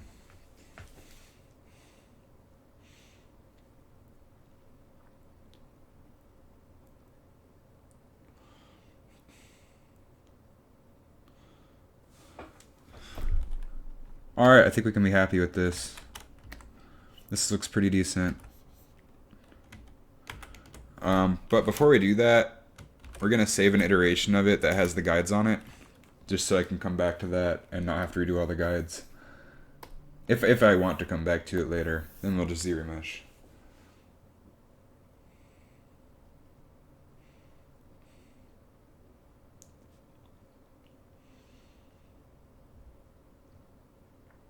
Alright, and we have our Magikarp base mesh. So then what we do with this to get our details back, first of all I'm going to smooth this area out a little bit, because that looks like a hot mess. But anyway, all this is really nice and clean for deformation. I'm pretty happy with that. Anyway, what we're going to do is turn this guy on. So we have the low res over the high res. We're going to divide the low res and project him every time we divide him.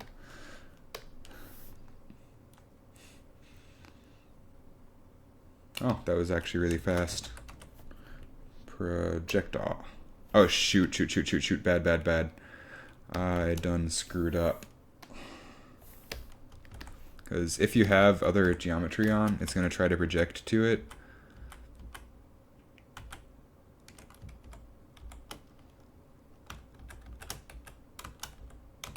So I have to turn the eyes off to project. Okay, so divide, you'll notice the active points getting higher. Project. Divide, project. Give it some time. Divide, project.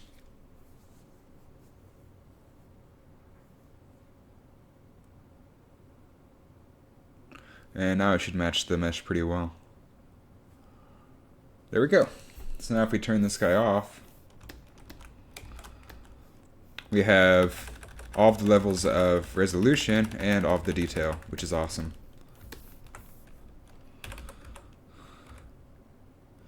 So So now we can sort of just sculpt this around here.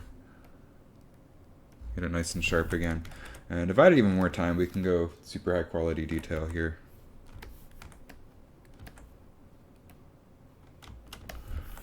You can add some sort of like skin wrinkles here,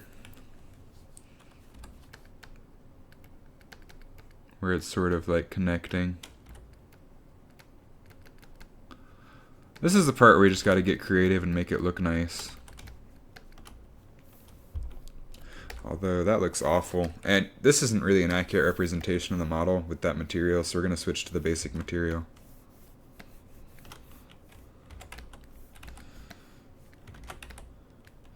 Okay, if I want to do wrinkles, that's fine. That'll... Oh, shoot. I also want to come down to geometry and make sure Dynamesh is off.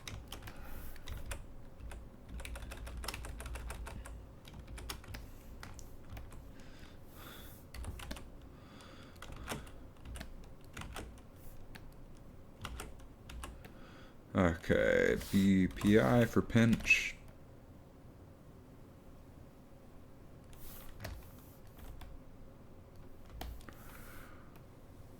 Sort of pinch this in.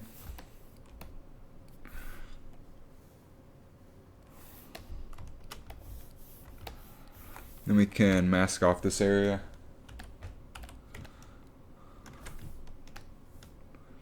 Mask pin. Ah, I chose the wrong one. Mask pin. Yeah, that works.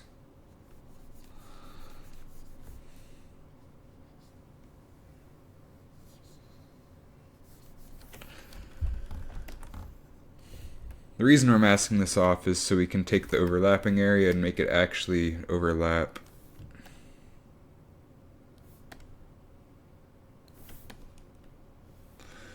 Okay, that guy's gonna get really annoying.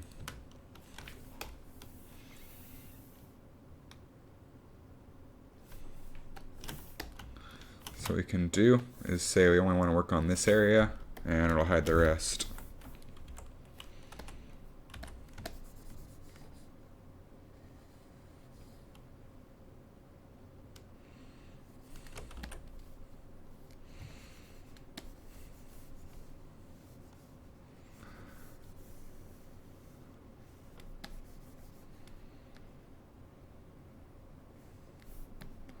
All right.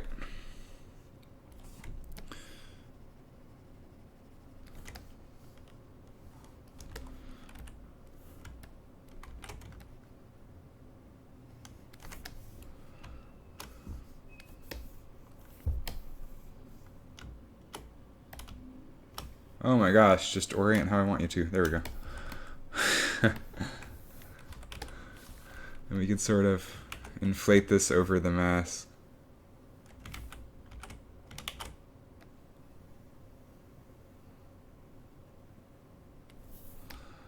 I think that's too powerful though. Probably also want to do this on a lower subdivision level. So we'll go down to like maybe here.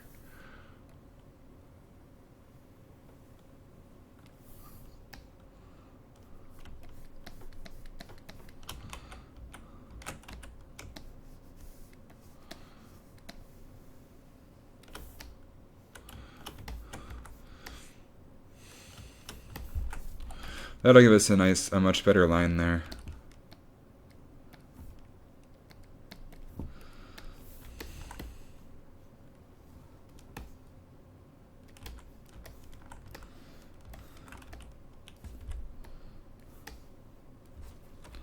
We can take our inflate brush.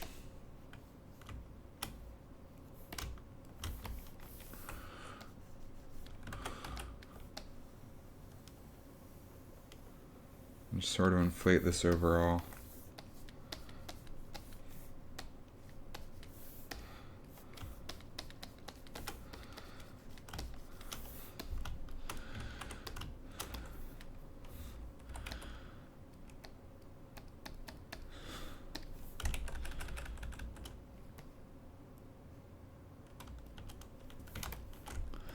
And unhide everything. Looks like we have some overlapping geometry on here, so we're just going to smooth it out a bit.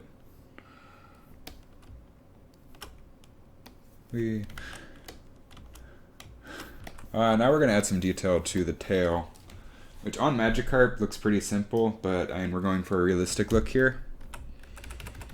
So what we're going to do is I'm going to start out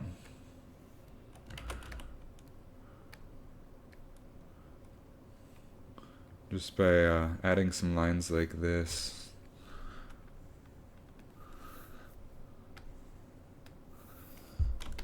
Smoothing out the base so it blends.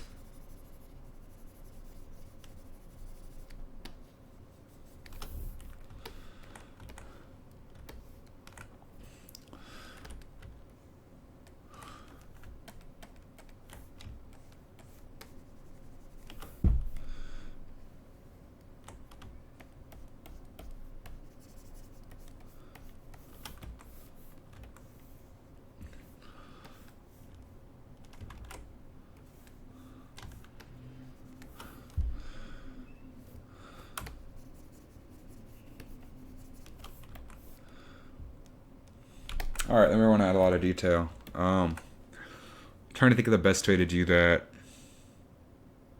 It's probably going to be to take a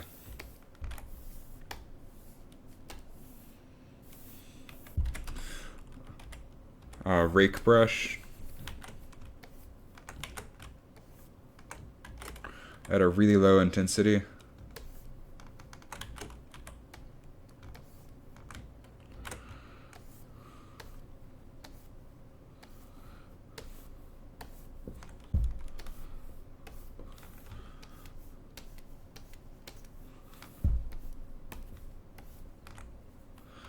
And sort of smooth it out a little bit.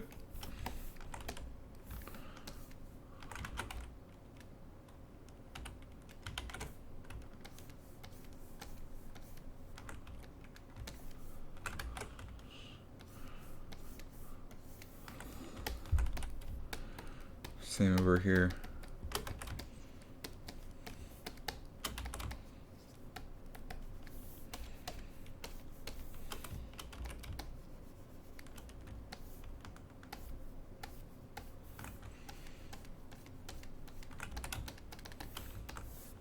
Now we got some nice details on the fin. And we can sort of emphasize some of those strokes just by adding a few more manual creases.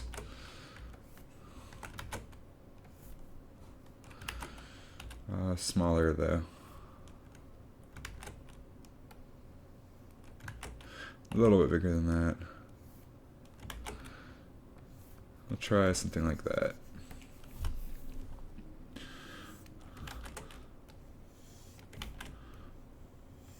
Like maybe one on each side like that. That's looking pretty cool. I have no idea how I want to approach the scales yet, by the way. It's probably going to do that a different night.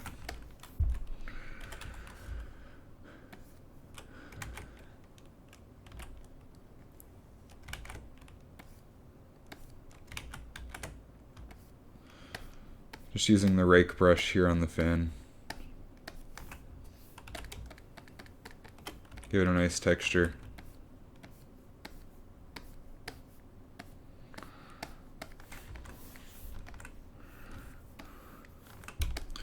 Smooth this guy out. Use our trim brush to trim it down. So you want no detail before we start with the rake.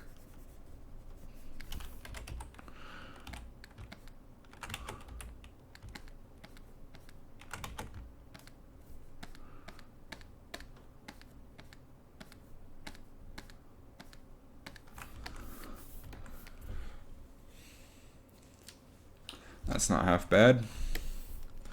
Alright. Now this is a tough one. It looks like he has sort of like, let's just work on the fins by themselves. We can just do a select rectangle like that. And that way we don't have the whiskers in the way. Anyway, it looks like he has some protrusions coming from like right here. it looks like they sort of come up. And over here like this.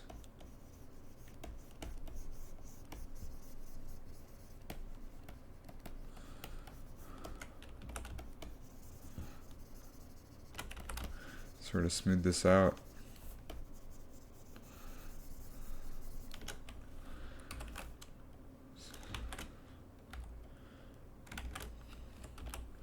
Sort of thin it out a bit.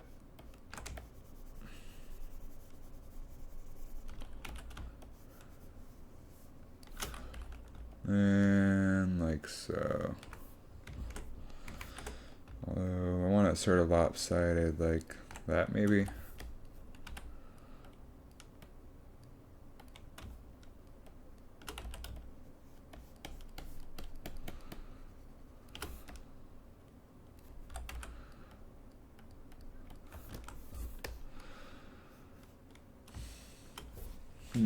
I don't know how I feel about that.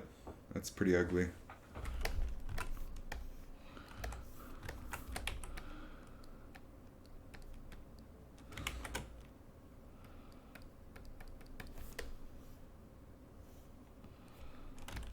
We're never going to see the inside of the fins, which is why I'm not focusing on them. We're pretty much only going to see the sides.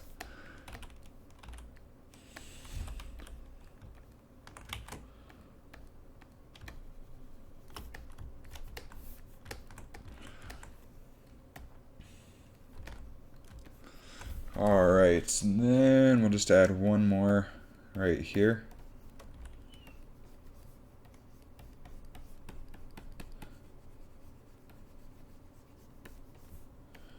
To be true to the Magikarp.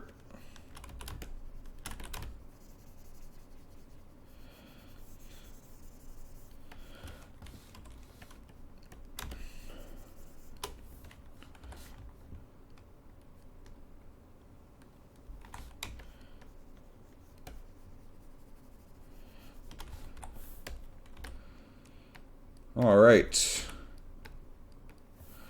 Then, to be true to the fish, we'll go back to our rake brush and sort of rake in some details.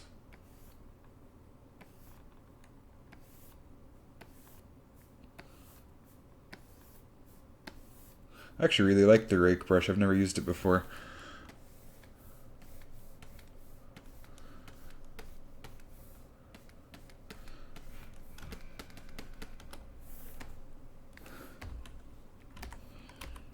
Of course, that could be a problem.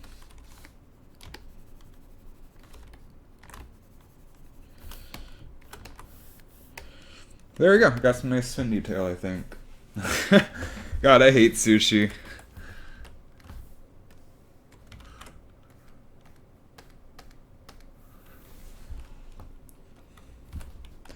And we'll take this and make some smaller creases that sort of poke out, just to add some more extra details. Sort of smooth it out a little bit, get some nice smooth ridges.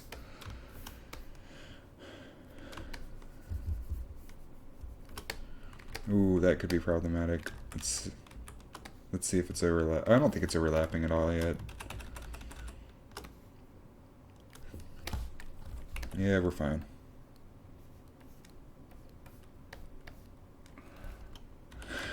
And you can go eat your sushi and be happy, but yeah.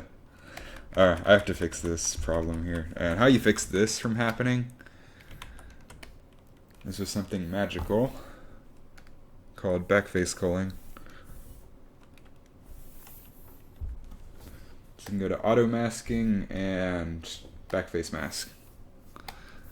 Then we can draw here, and it won't draw here.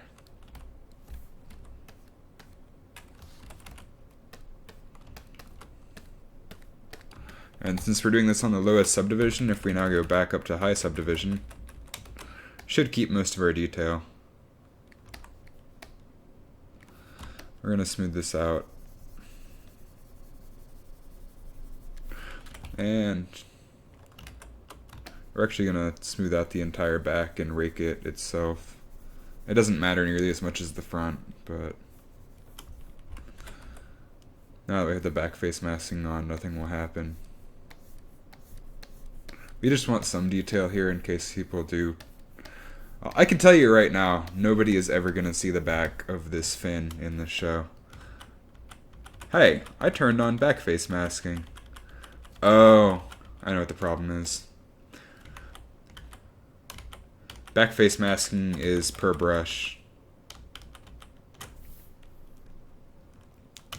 So if we're doing smooth, we have to back face mask that, and we have to back face mask the rake.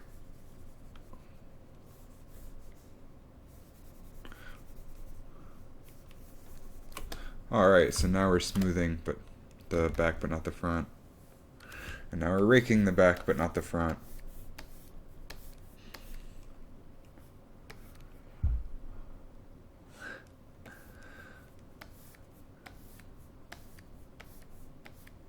I thought, oh shoot, I didn't know there was another person here. I thought Sydney was the one talking about sushi. I'm sorry.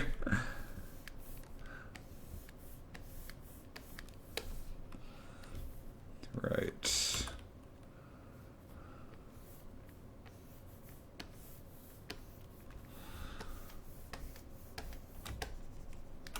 I wonder what Magikarp would taste like.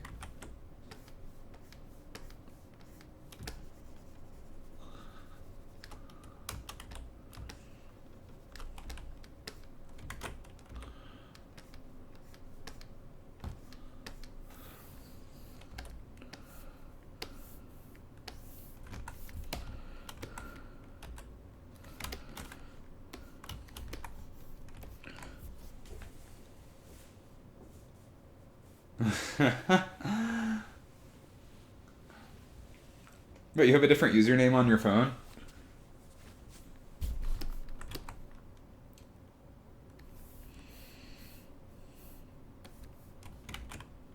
Oh, let's just add some really basic, like, shallow bumps here on the fins, because that's a cool look.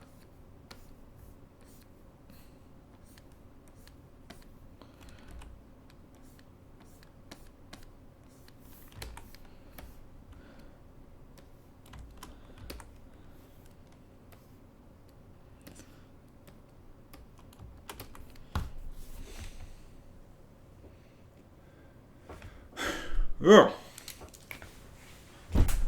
What time is it? It's already 6:52. Wow. So I've been going for a couple hours. I might call it quits soon-ish.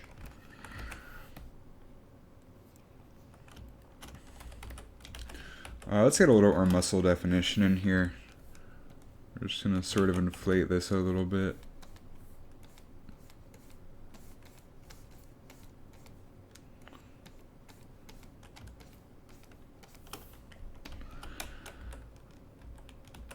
That'll help define the muscles a bit more. So if you look at the yellow-eyed rockfish, there's actually a pretty hard line that goes down the back like this.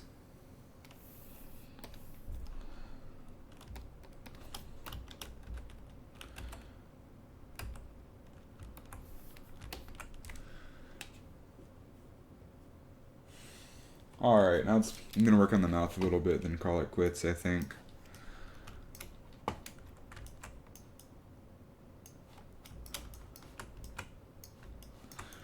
Which means we're going to hide the tentacle things because they're really annoying.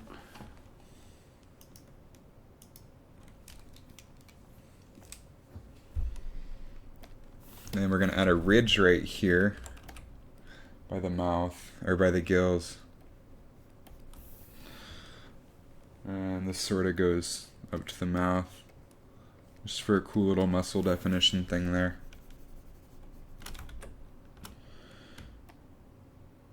And sort of mask this off,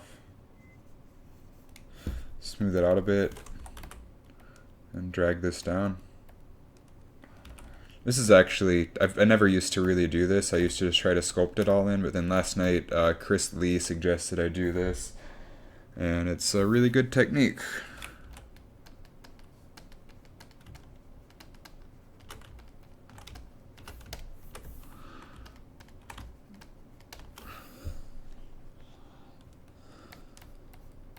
this sort of wraps around and actually becomes the lip, it looks like.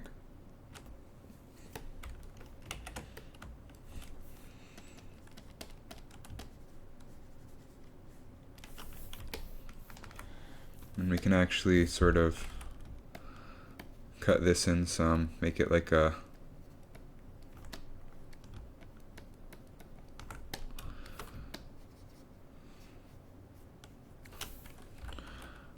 skin flap.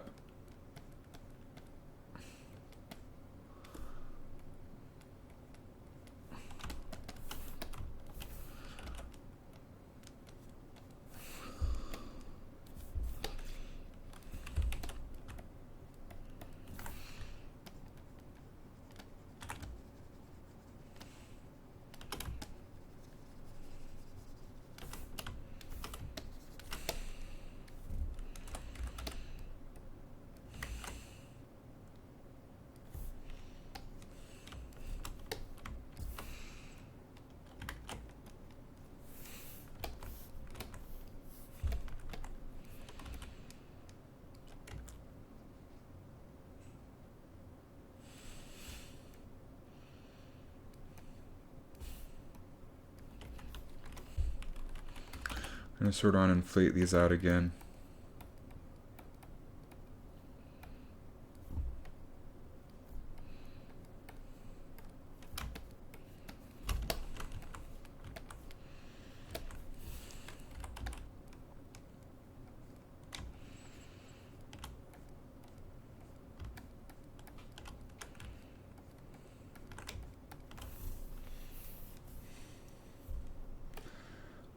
We can go to our subtools and turn the eyes back on for reference.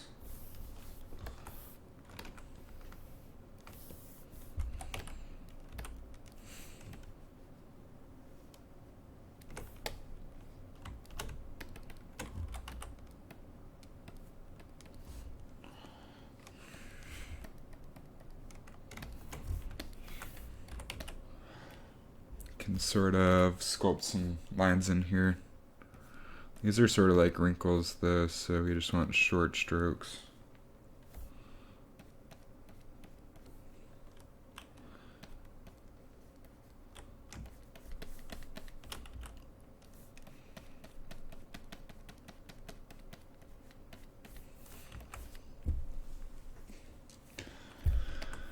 And sort of inflate,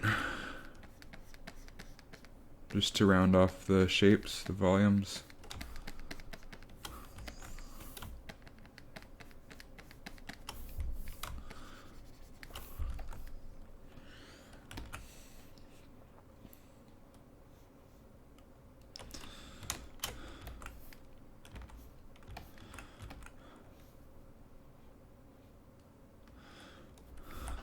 I think I can actually drag this back some.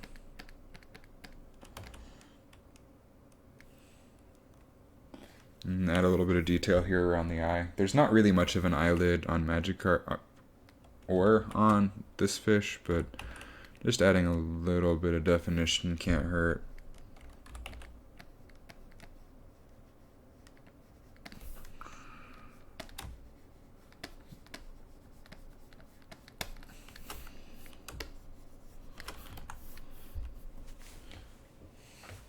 And I think the crown can be bigger, actually.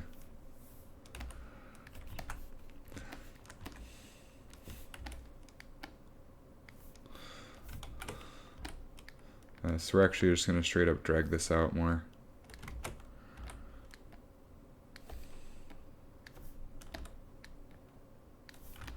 There we go. That's more of a Magikarp crown.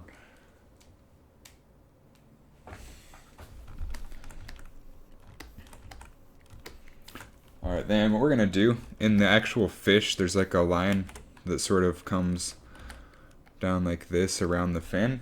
But the fin is actually behind this line on the real fish. It's in front of this line on Magikarp. So we're just going to add like a little bit of a skin flap here, I think.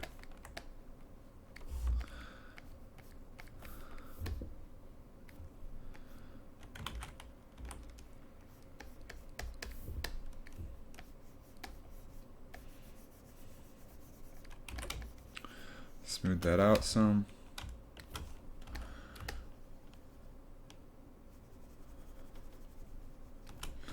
Oh, that didn't work as planned.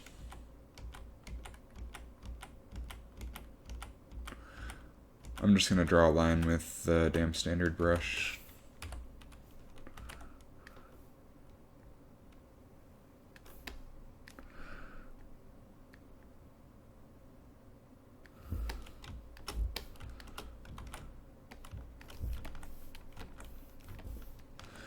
Then we can take the inflate brush and sort of mask this area off.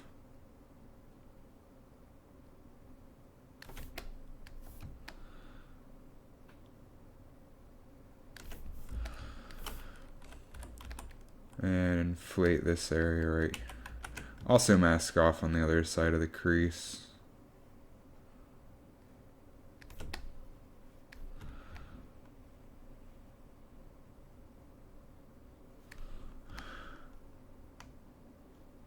Like so.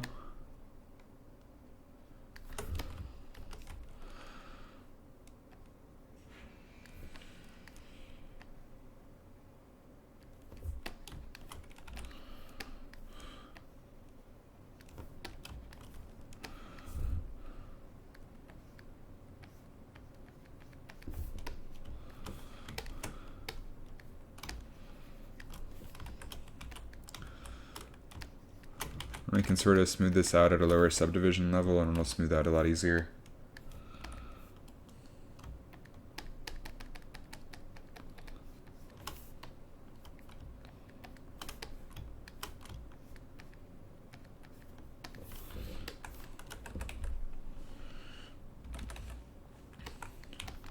Alright, and this is where I'm going to leave it for tonight. I think it's pretty good progress. I'm going to post it on Facebook, get some feedback from all of my friends.